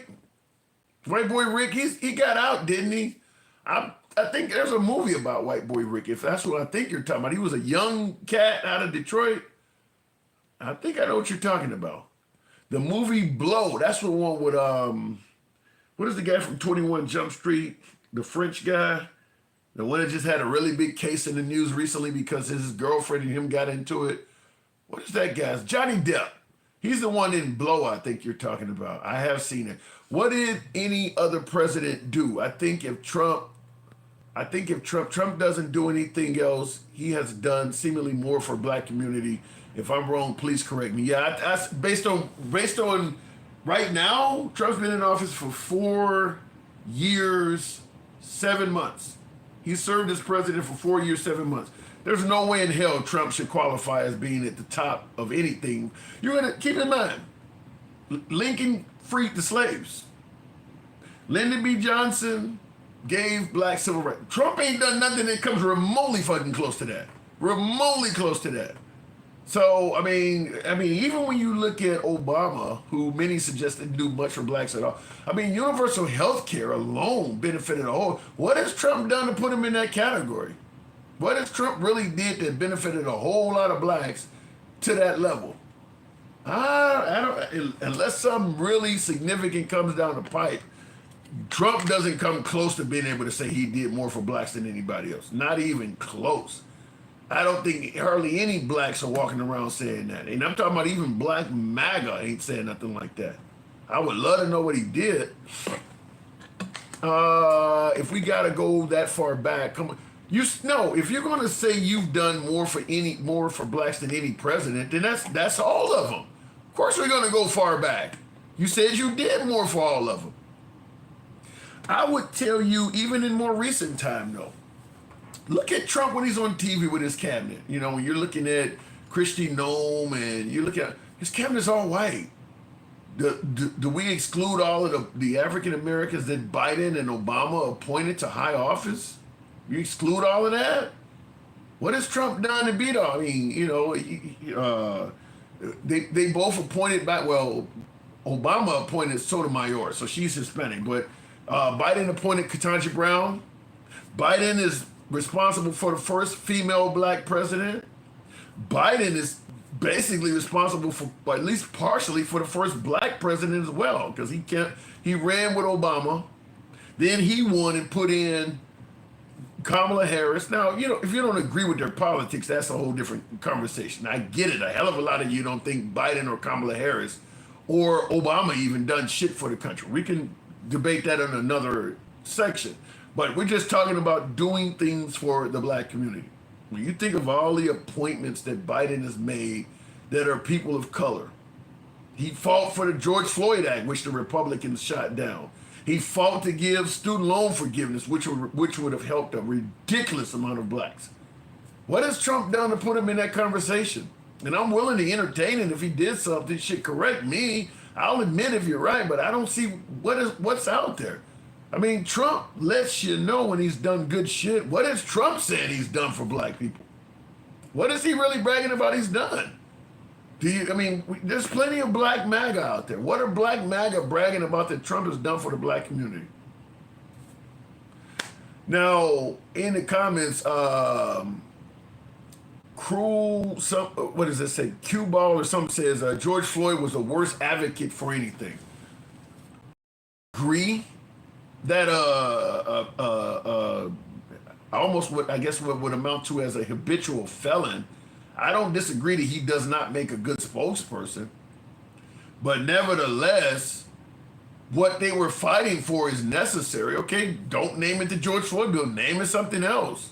I get your point, but when you're talking about banning chokeholds and holding cops responsible and having a database, something else that Trump got rid of is a federal database tracking the activities of bad officers. He got rid of that. He came up with some reason saying it was redundant or a waste or something. He got rid of it. I mean, I don't see it. And I'm willing to give Trump some credit. I'm not just here to bash him uncontrollably. If he was doing a bunch for the black community, I'd give him credit. I don't know where you're getting that from, and I don't know where he's getting it from. There's not a lot that Trump can brag about he's done for the black community. And I'm talking about his first term. His second term, it's zero. His second term is zero. I mean, all of the federal fires, you're firing people that are probably part of the black community. It's zero. All of the grants and federal money that was available to the black community, all of the DEI stuff, it's zero. The affirmative action, I mean, it's almost as though he's targeting the black community. So the second go round is even worse. We can tackle his economy, which people believe was pretty good in this first term, which helped the black community. We can talk about his fairly good jobs reports during his first term before the pandemic, which helped the black community. But this second term, I don't think there's anything in there. I mean, he done went back to naming bases back at the Confederates and everything. I don't think there's anything in there. I can't think of anything he's done. He hasn't appointed anybody of color, nothing. There's really nothing in there at all. So, I cannot imagine. And by the way, in the comments, so Brian says DEI is racist as fuck.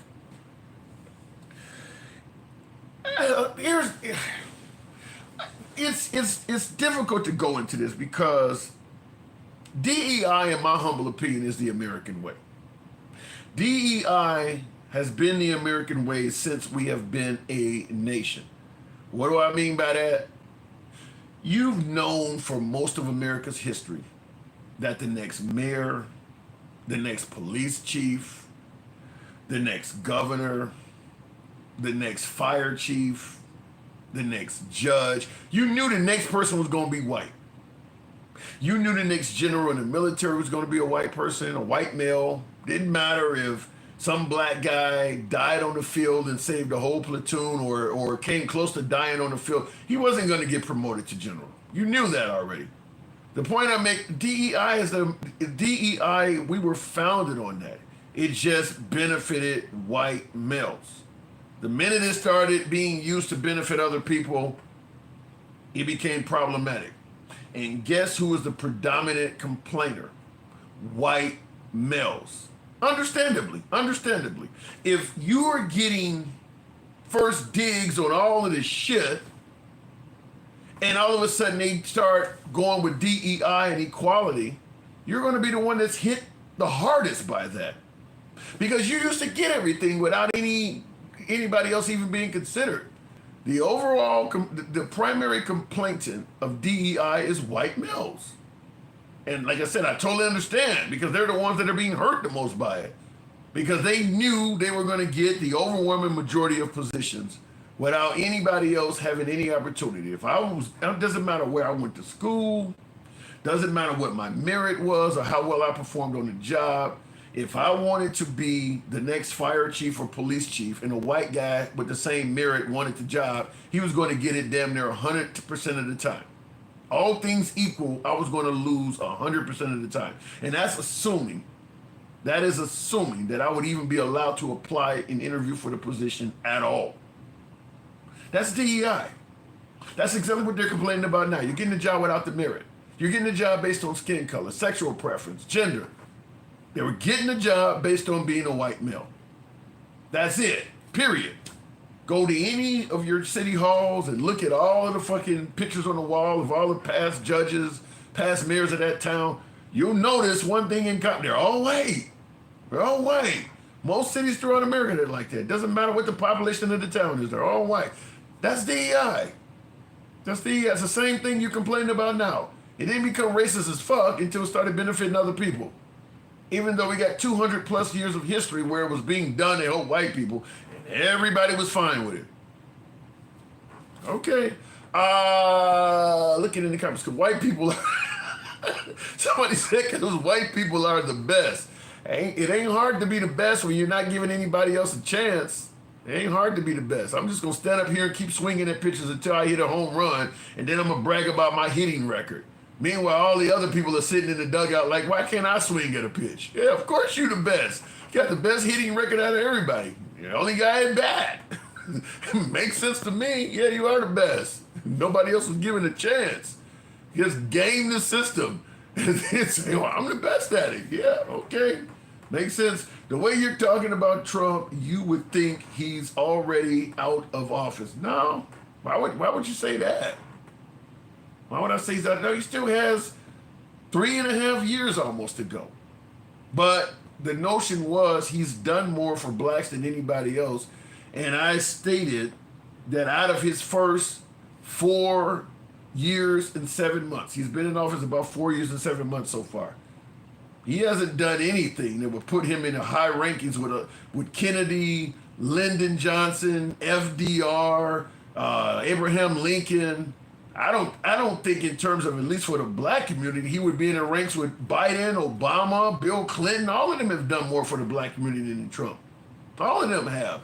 In terms of appointments, in terms of government allegations to help out poor people that are struggling to get ahead, all of that stuff. I don't know where, I mean, other than the HBCU stuff from Trump, which a lot of them other people have done too, what else is there? What else has he done other than the HBCU stuff that is strictly for black people that can you think of for Trump? Very few, if any, appointments of African American. I mean, there's just not a lot there. I would give him credit for what's there. I give him credit for some of the HBCU stuff, but there's not much there. So how does he get a high ranking among what he's done for black people? What's really there? You got to get that way. You got to get off that way of thinking. I'm open to being corrected there, sir. Who said that? I can't. Cuba. Look, if my way of thinking on Trump in regards to what he's done for African Americans is wrong, damn it, state it in the comments. I'll read it, and I'll gladly admit I'm wrong where it is stated clearly. What do we say? When we say we're MAGA friendly, when we say we don't block, ban, or censor, damn it, we mean it. When we say we're not a know-it-all, we absolutely mean that.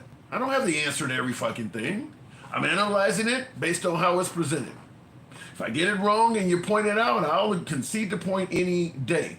But I'm just simply saying, based on what I know of Trump and what you guys are presenting of Trump, I don't see any way in the world how he should be ranked as very high up on the list as a president that's done things for black people. Correct me.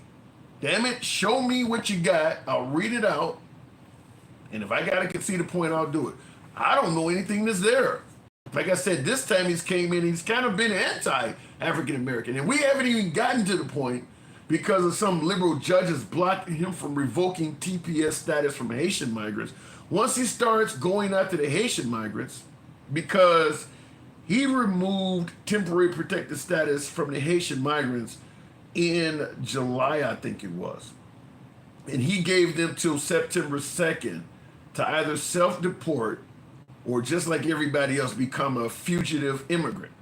Now a judge has blocked him removing TPS. So as of September 2nd, he cannot just go and start rounding up Haitian migrants yet, but he is fighting to do that. Once he gets permission to deem the Haitian migrants in this country as basically undocumented illegal aliens and start running, that's going to be a bunch of black folks. And I can assure you, just like with the Hispanic crowd, there will be American-born citizens that just happen to be black that's going to get caught up in that. This is the guy we're talking about that has done more for black people. That will absolutely happen. That is absolutely happening in the Hispanic community. That regular folks that are American citizens that just happen to be brown or are of Hispanic descent are being grabbed and detained at Home Depots and shit like that, and being demanded to prove they have a legal right to be in America. American citizens are being grabbed and being demanded to prove that. That's going to happen to some black people once they get the right to round up the Haitians. But that's the guy that did more for black people. Like I said, show me where I'm wrong, I'll agree to it. But that don't sound good. That does not sound good. Looking in the comments, they're not black, they're Haitian. You're saying black for the most. Hold on a second. Why does it, when it comes to black people, countries start, look, when we say people are white, you don't say they're Irish. You don't say they're Spanish. You don't say they're from Ukraine. You say they're white. They're white people. If you are Haitian and you're walking down the street, damn it, you're a black man. Period. You're a black man. You wouldn't see Simon Cowell walking down the street and call him anything else other than white. He ain't black, he's Haitian. No, he's Haitian too, but he's black. If he gets a driver's license, which I'm sure he has one, Bryce Ferd, wow, thank you. Thank you. Send the program off right. Appreciate that good galaxy. Bryce, thank you. If any Haitian migrant, which they do have driver license, once you get TPS status, you can legally drive in America. You know their race is on their driver's license. In the spot where it says race, it does not say Haitian. Nobody puts countries down in the spot that says race. Nobody does that. It says black. It says black. Same thing applied to Kamala Harris when they were trying to say she was Jamaican and Indian. No, she's a black woman. If she committed a crime and she was running from police and they had a wanted poster for her up, it would say she was a black woman. It would not say she's Jamaican and Indian. Nobody looks for you based on the country of your ancestry. That just doesn't happen.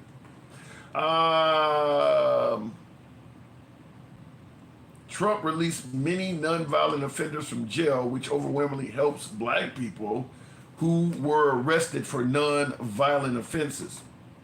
There's a lot of presidents that have done that, though. Biden did that. Obama did that. Clinton did that. A lot of presidents did that. But that is a good thing. I don't know what percentage Trump released in terms of violent offenders from jail. I know he pardoned a handful of people, a couple of hip-hop artists like Lil Wayne and Kodak Black and some of them, but a lot of presidents pardoned African Americans. So, like I said, we're talking about putting them among the best for black people. And by the way, if we can acknowledge that George Floyd is a poor representative, so would bragging about letting out people out of jail. They too are some felons and shit like that. So I don't know if you can go with one and not the other, but look, I believe our criminal justice system is way too harsh. A lot of Americans like it like that, but I think it is a animal creation factory, which increases the likelihood of recidivism. So if you're letting people out of jail and giving them a chance to better their life, I'm all for that. I don't believe in indefinite incarceration, which a lot of people in this country do believe in. If you do something wrong, you should be in jail for fucking ever. That's how a lot of people in this country believe. You can't have your cake and eat it too. You sound like my ex-wife. Anyway, I don't benefit from those prison releases. Yeah, yeah, right. Most of the black community does not benefit from Trump letting people out of prison. When we're talking about what has he done to help out the black community overall, there's not a lot there. And despite how you may feel about yours truly, the host, I'd give a man credit. I get a lot of liberals on my back all the damn time because they think I give Trump too much credit for shit. If I thought he was helping out black people, I would be willing to agree and give him credit for that. There's nothing there. Not this second term. There's nothing there. I mean, he's literally cutting ways that poor blacks would have access to college and universities. The funding, the federal funding for a lot of schools is going to be less. I mean, that shit. Because look, the black community is the poorest community among us.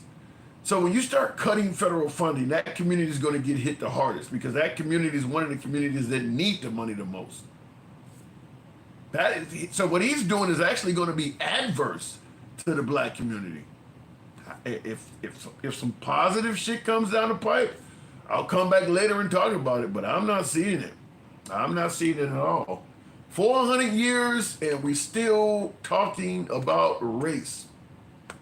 What does that mean? Do you look at Martin Luther King and the civil rights movement as something that was 400 years ago when they actually had the beginning of color TVs and stuff? Like you watch any of those clips and damn, there's Martin Luther King back from 1625? Is that how you look at it? You know, Martin Luther King was existing in the 1600s.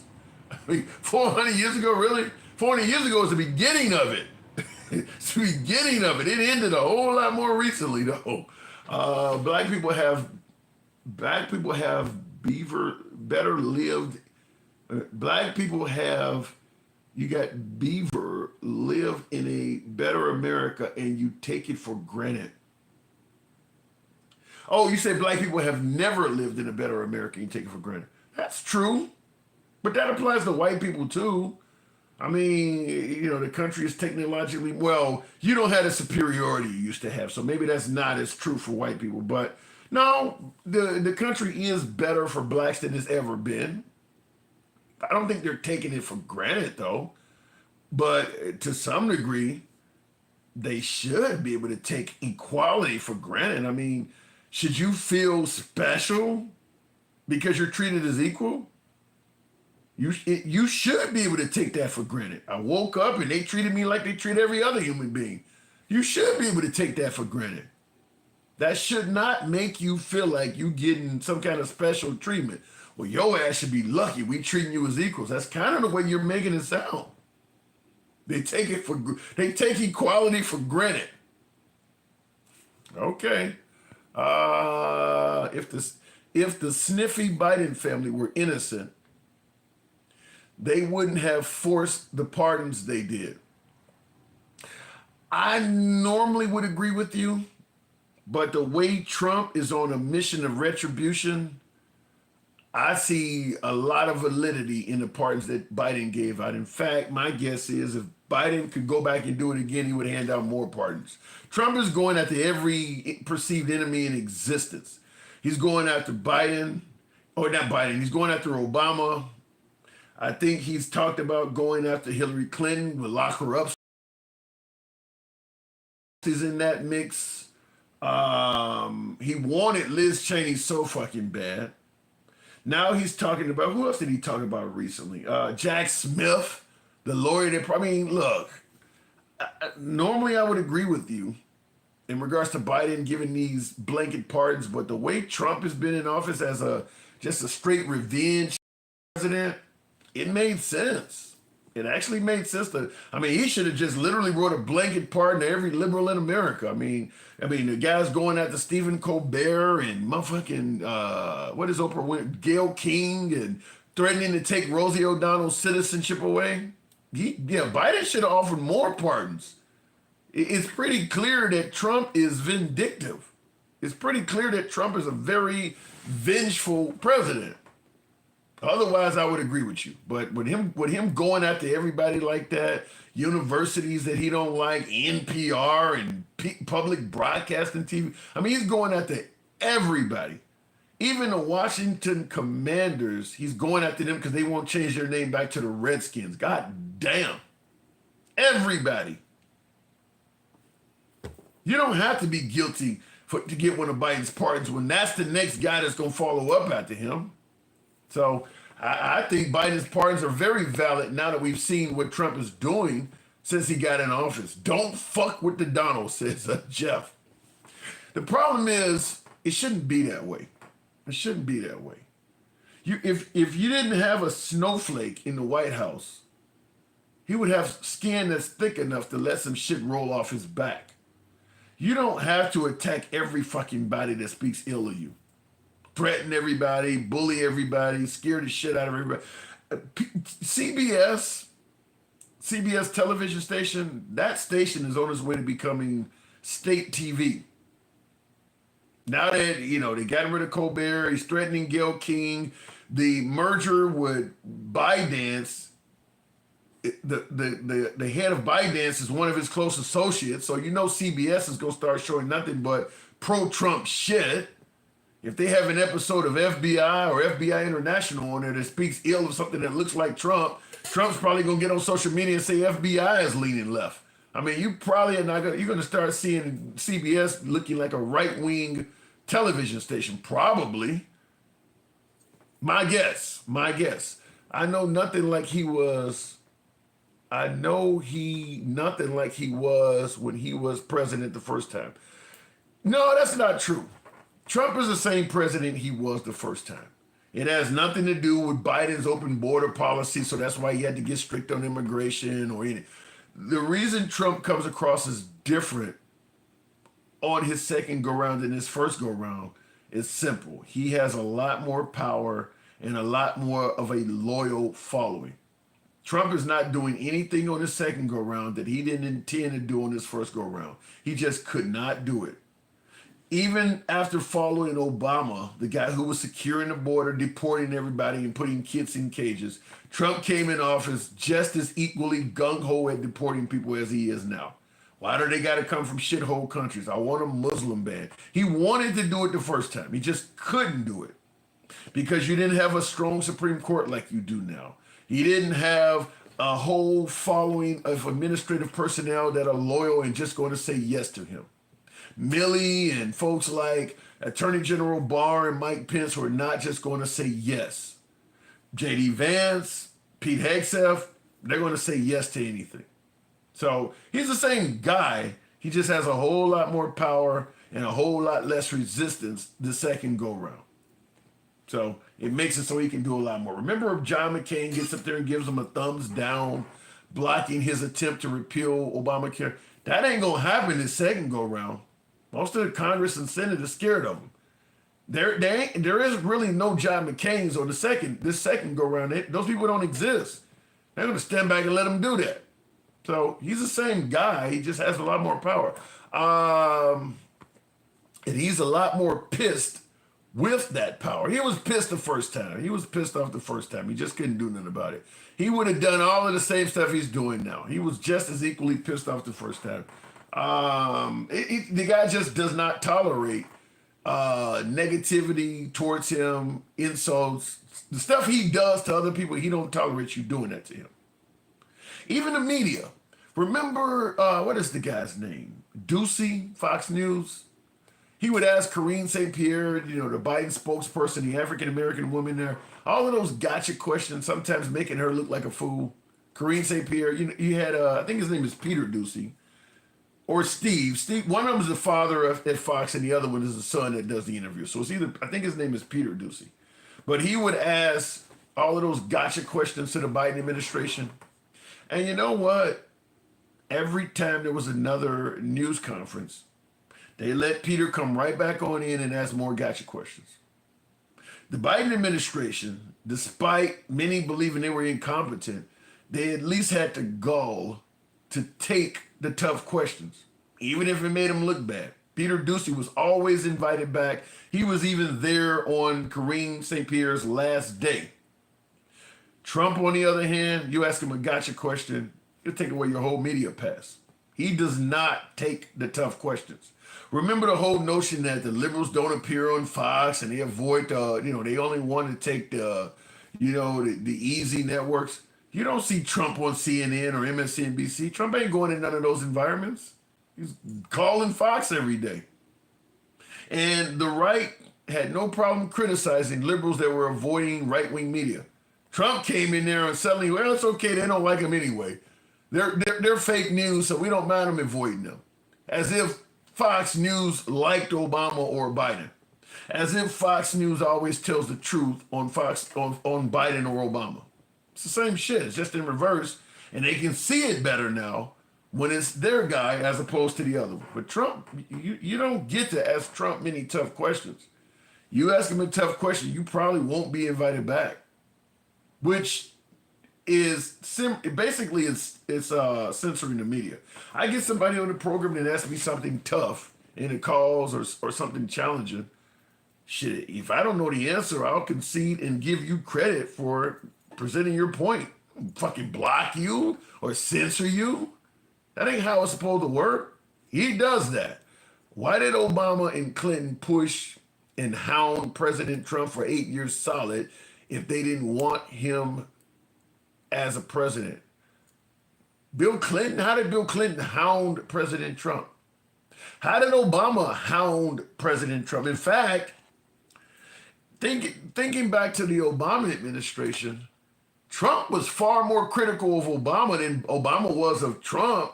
Obama was running the country. Whether you think he was running the country into the ground or not, or whatever your opinion of Obama is okay, but Obama was not in the Oval Office constantly talking about Trump. Trump was at Mar-a-Lago constantly talking about Obama. Trump was the one saying the guy was born in Kenya and constantly.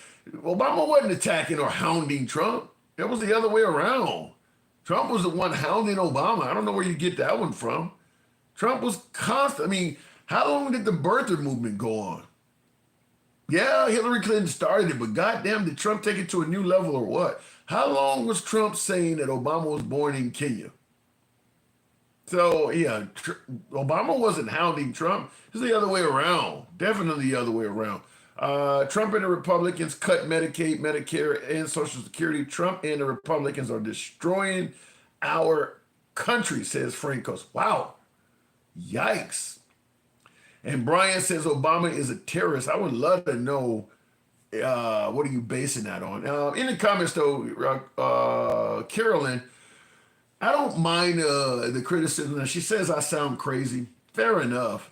But add a little bit of meat on the bread so I know what the hell you're talking. Just simply saying you sound crazy, or some people will put a clown emoji. That doesn't say shit. You're on an uncensored program. Damn it, you can speak your opinion here. If you think I don't know what the hell I'm talking about, you can actually say that with a little bit more of elaboration to it. Nobody gets blocked or banned here. When you sit there and take time out to say something that has no context in it whatsoever, you almost kind of sound as crazy as the person you're trying to suggest is crazy. You kind of sound like yourself.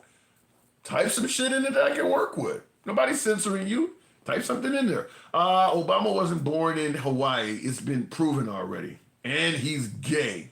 Yeah, and all that's been proven on. By who?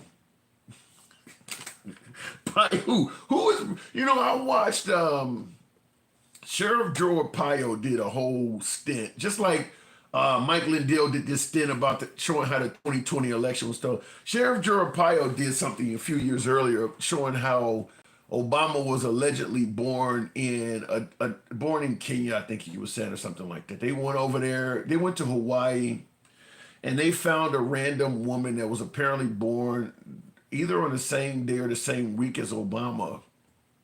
And they showed her birth certificate, and her birth certificate did not have the same, I'm looking for a cup to show you. Her birth certificate did not have the same look as Obama's birth certificate. So they suggested that because her birth certificate looked different than Obama's birth certificate, that was proof that what Obama was showing people was a fraud. I'm looking for a cup because I actually have I guess I got it in a different location, but I have a cup that has Obama's birth certificate on the back of it.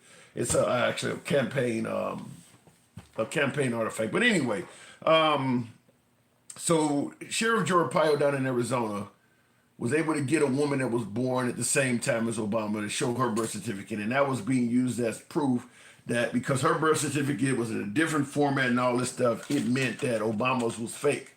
And I had a lot of folks on the right send that to me and say, see, this shows that Obama is a phony. Same thing, kind of like 2,000 Mules. And my first response to them is, what evidence you have that the woman's birth certificate is accurate? You're so gung-ho on going after Obama that you just assume this woman is telling you the truth. What proof do you have that she ain't lying to you? And you'd be amazed at the stumped look on their faces. They had no explanation for that. They had never even thought about that. They just automatically assumed that what Sheriff Arpaio was saying was true. And I'm like, okay, her birth certificate is different than his. But you got to actually prove hers is accurate. You haven't done that. You're just assuming that. And that was the end of that. That was the whole end of that. But yeah, there's no proof that Obama was born in Kenya. And I see in the comments somebody says, dude, he admitted to being born in Kenya years ago. He also admitted that Trump lost the 2020 election. He admitted that the country has all kinds of systemic racism issues.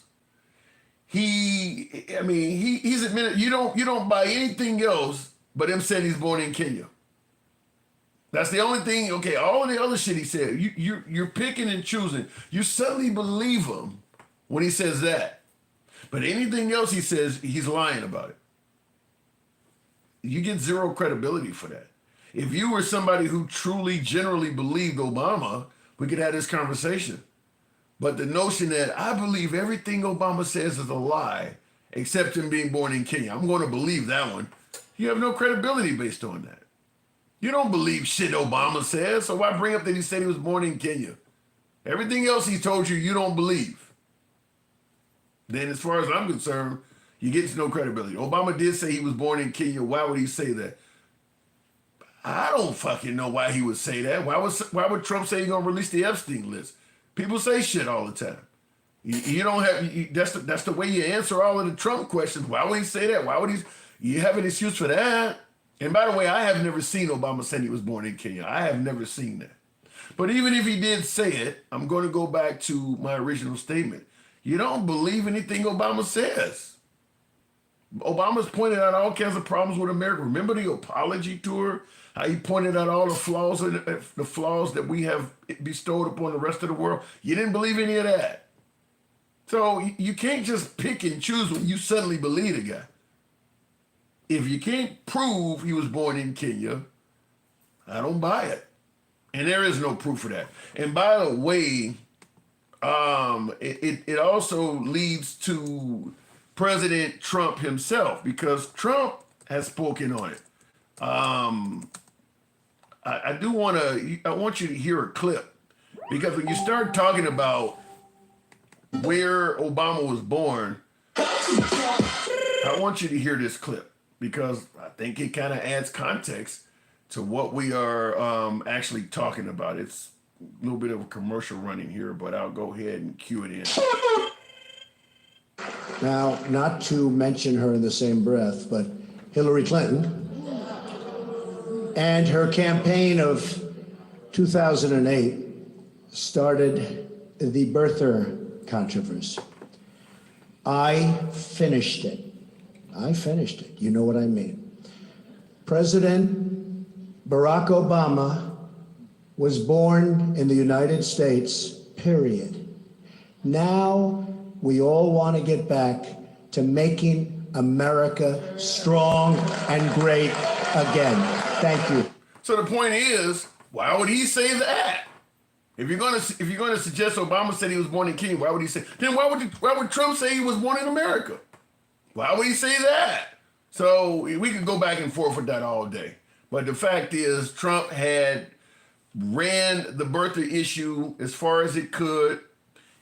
He was pretty much close to being president at that point, and it had no political value to him anymore. Trump was running the birther issue just for political expediency. By the way, they started doing it to Kamala Harris for a minute. Bill O'Reilly, on his podcast, stated that he was one of the people that told Trump, this is not going to work again. But they were trying to start saying that Kamala Harris wasn't born in America. They were going to use that on her too. And O'Reilly said he told Trump, like, this ain't gonna work. Like, people aren't gonna buy this again. But they were trying to say she was born in another country, which is why you heard a lot of people talking about she's not American, she's Jamaican and Indian or something like that. This shit was made up. This shit was meant to otherize her. Fact is, every person of color that has ran for the nation's highest office has been otherized. There's been 4 of them in recent times. I'm not going to go all the way back to Jesse Jackson or none of that. I'm going to talk about the 4 in recent times. Obviously, Obama, Kamala Harris, Nikki Haley, and Vivek Ramaswamy. All 4 of them, people of color, the minute they ran for office, people started otherizing them. Obviously, Obama was suddenly born in Kenya. Kamala Harris was suddenly Jamaican and Indian. Nikki Haley became Nimrata, and they started attacking the shit out of Vivek Ramaswamy's wife and him. All 4 of them, even the conservative people of color, started coming into all sorts of walls when they ran for the nation's highest office. Everybody started otherizing them. There were plenty of folks all over Vivek Ramaswamy who is viewed in high regard among Republicans. When he was running for president, go back to India, I mean, they were all over his shit. His wife was getting it all over his shit. Why would they do that? Stop about it tomorrow morning. Get him out. What did it say? I look at the facts and think for myself. Obama's documents have been analyzed. They were clearly doctored. You can see the video for yourself, Tim. Doctored documents don't mean he wasn't born here, though. And here's my point on it all. If Obama was born in another country, why didn't it come up until he ran for president? Why wasn't this mentioned when he was a senator, or he got his law license, or when he went to college? Why didn't this come up before any of that? It's kind of like the Hillary Clinton drinking baby's blood and shit. Or even some would suggest Trump being a racist. Why didn't any of this? When you run for president, people make shit up. If Obama had never ran for president, nobody would have been saying he was from Kenya. If he had just remained a senator from Illinois, nobody would have ever said that guy was from Kenya. It ain't got shit to do with him actually being from Kenya. It's that people didn't want him to be president, and they found something to otherize him with. That's all that is. Having a doctored birth certificate, if that is the case, okay, it's doctored. That don't mean he's born some fucking where else. It could be a host of reasons why his birth certificate is doctored. It could be a host of reasons. That doesn't mean, maybe he lied about his age at one point. It ain't got nothing to do with it, the notion that he was born. Here's the point. If he's born in Kenya, you don't need to prove his birth certificate is doctored. You need to prove that he has one in Kenya. That would help your argument. You need to prove that there is records on file in Kenya suggesting he was born there. Kenya has a government you can find. Kenya is available to be discussed with. That didn't happen. And by the way, Trump was on Bill O'Reilly back in those days on the O'Reilly factor, and he stated, I got, my detectives in Kenya. He said, I got detectives in Kenya. You'll be amazed at what they're finding. And nothing ever came out of that. But he did say that on the O'Reilly factor once. You'll be amazed at what my people are finding in Kenya. Nothing ever came out of it, which is why he is now on screen talking about Obama was born in America.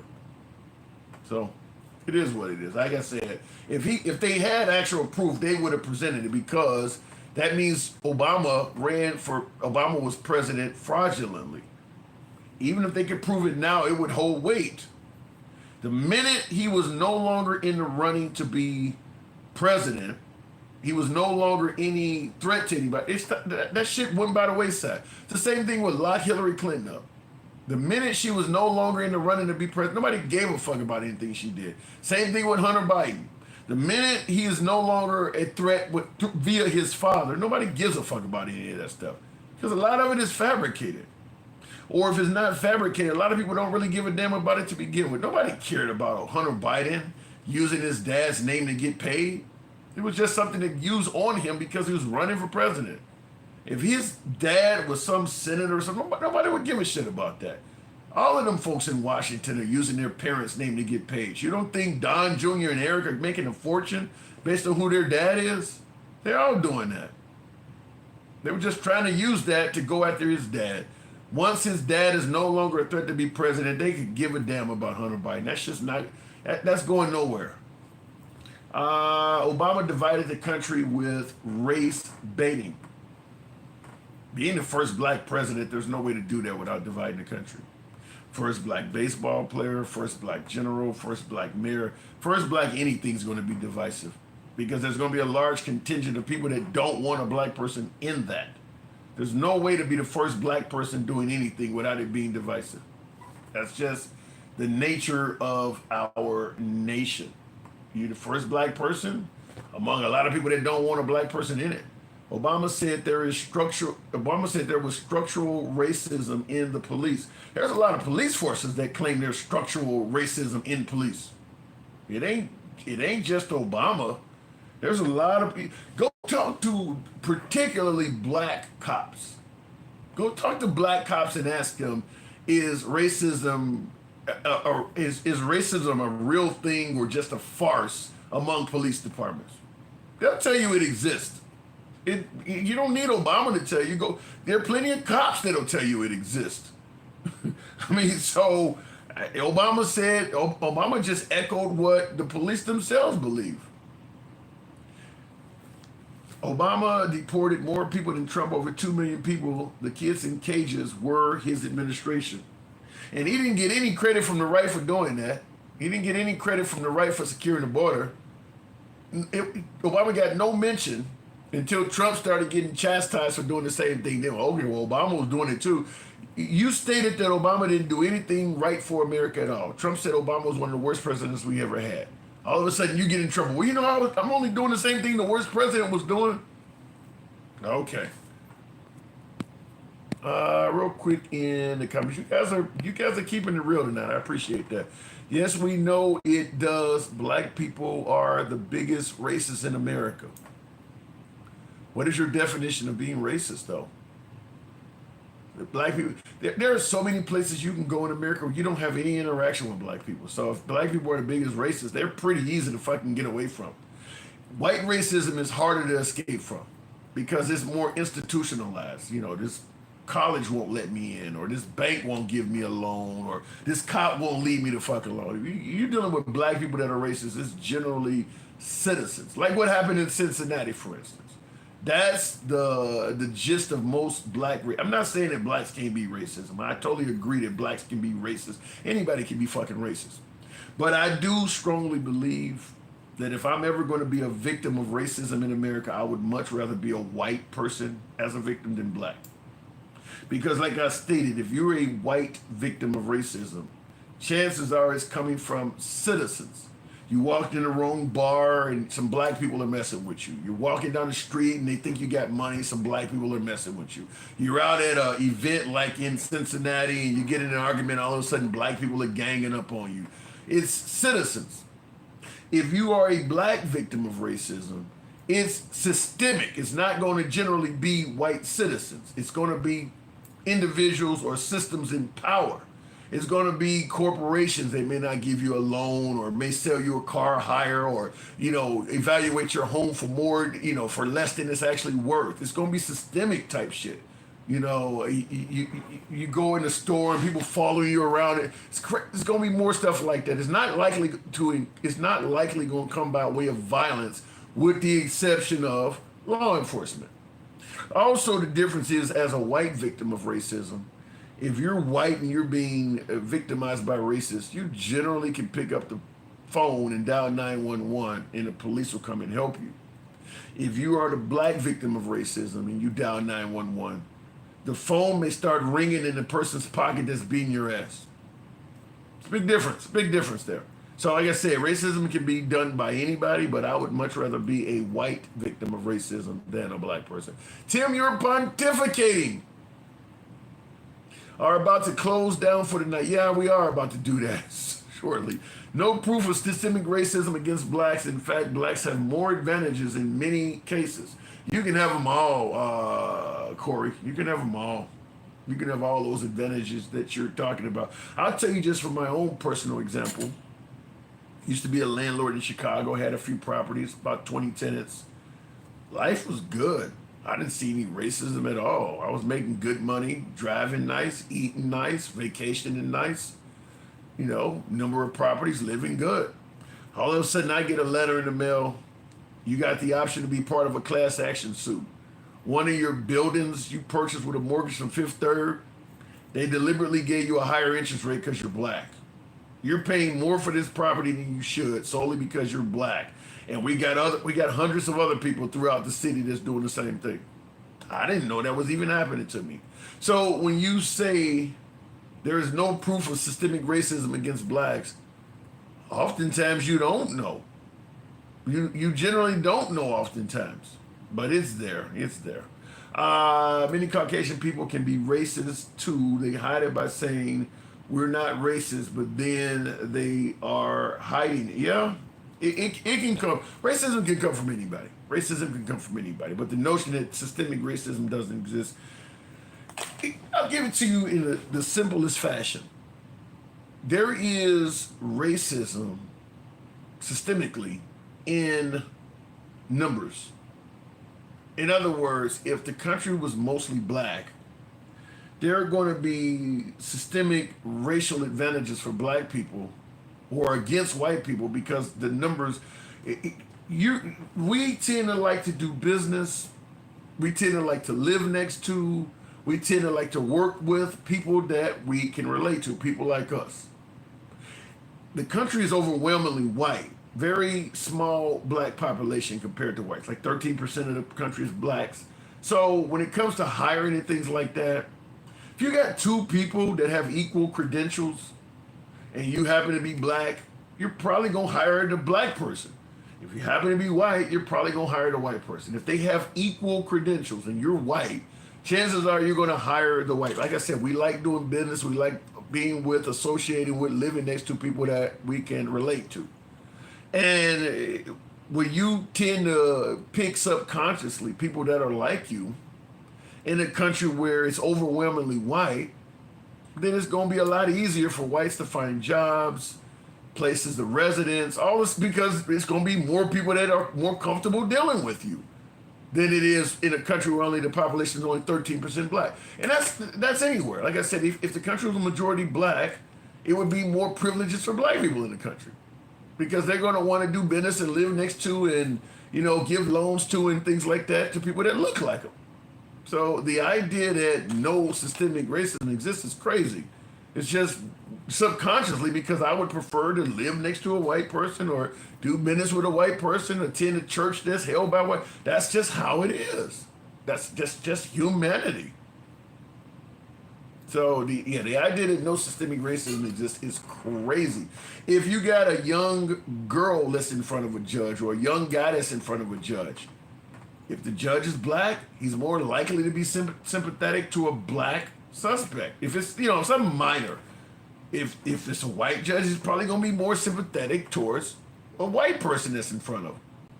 Most judges in the country are white.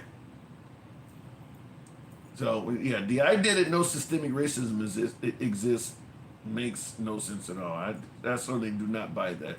Same thing when it comes to traffic stops or when it comes to police encounters. If you got a white cop dealing with a bunch of black people, he's probably going to be more hesitant, perhaps more trigger happy, more on edge than he would dealing with a bunch of white people. He's just more comfortable with them. Just like you would probably have a black cop that would be more comfortable with the black folks, perhaps, than white people. If you got some black cop being given a patrol in rural Mississippi, rural Alabama, hanging around rednecks and shit like that, it's almost the same as when we normally put white cops in the hood. I'm not talking about putting a black cop in the middle of Beverly Hills somewhere where people, no, put him somewhere where there's white crime and shit like that. He's going to have citizens that are going to resist him the same way you see blacks resisting white cops. It would not. You put a bunch of black cops in rural Alabama somewhere, you would get a whole lot of resistance from the whites down there. You would get a whole lot, and that's why you get a lot of resistance from the blacks. They put a whole bunch of white people in hardcore black neighborhoods. Doesn't work as well. Get over your goddamn self, says Sky, what is, I don't know what that means, but okay. Everything you're describing is stereotypical and discrimination. True. True. That's what I'm talking about. I worked in Mississippi and had a black guy yelling at me that I was hindering him. I said, I've been going out of my way to work around you, and how the fuck am I hindering you, motherfucker? You, damn, you talk to him like that? He was yelling at you and you sure didn't respond with anything de-escalatory, did you? You kind of took it right to the same level. Damn. A kid gets knocked out by a black kid for street dancing. Sucker punch, we keep seeing it. Black fatigue. Like I said, you're going to me, black fatigue has racial elements in it itself. And I'll tell you what I mean by that. I don't care how many priests you hear that abuse children. You don't have priest fatigue. I don't care how many cops you see treating people wrong. You don't have police fatigue. But if you see a few black folks treating people wrong, you suddenly got black fatigue. I don't care how many movies you see featuring Martin Luther King where whites are treating blacks like shit. You don't get white fatigue. It's only with the black people. There's some racial overtones to that. No matter how much I show you bad behavior by these other groups, you don't get fatigued of them as well, or as easy. But it doesn't take a lot to fatigue you from black folks. It's probably because there was already something there to begin with. There's a lot of videos of black people acting a fool online.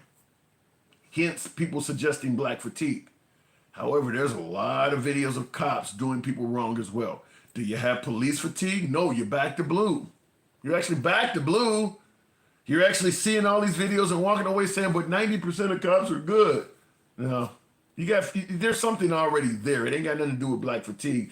It's something that's already there. The same way in regards to, there is very little evidence at all that you can find of members of the LGBTQ community abusing children. Yet you talk to the right and they make these folks sound like straight up predators. Yet the Catholic Church, there's tons of evidence. And they're criticizing the LGBTQ community and showing up at church on Sunday. Nothing to do with fatigue. You already had some kind of deep down issue with that community anyway. Nothing to do based on reality. You just don't like that community. Because if you really could get fatigued, you would not go to church. You would stay the fuck away from church. There's a lot of them that have done people wrong. And I'm not just talking about Catholics. I'm talking about Lutherans and Mormons and probably a lot of the churches you go to. You should have fatigue for them. You don't. You only got it for black people. Maybe for LGBT or Hispanic. Because there was already something there. It's already something there. I can show you white people doing bad shit all day long. You would never get white fatigue. Because you don't have that deep-rooted issue already.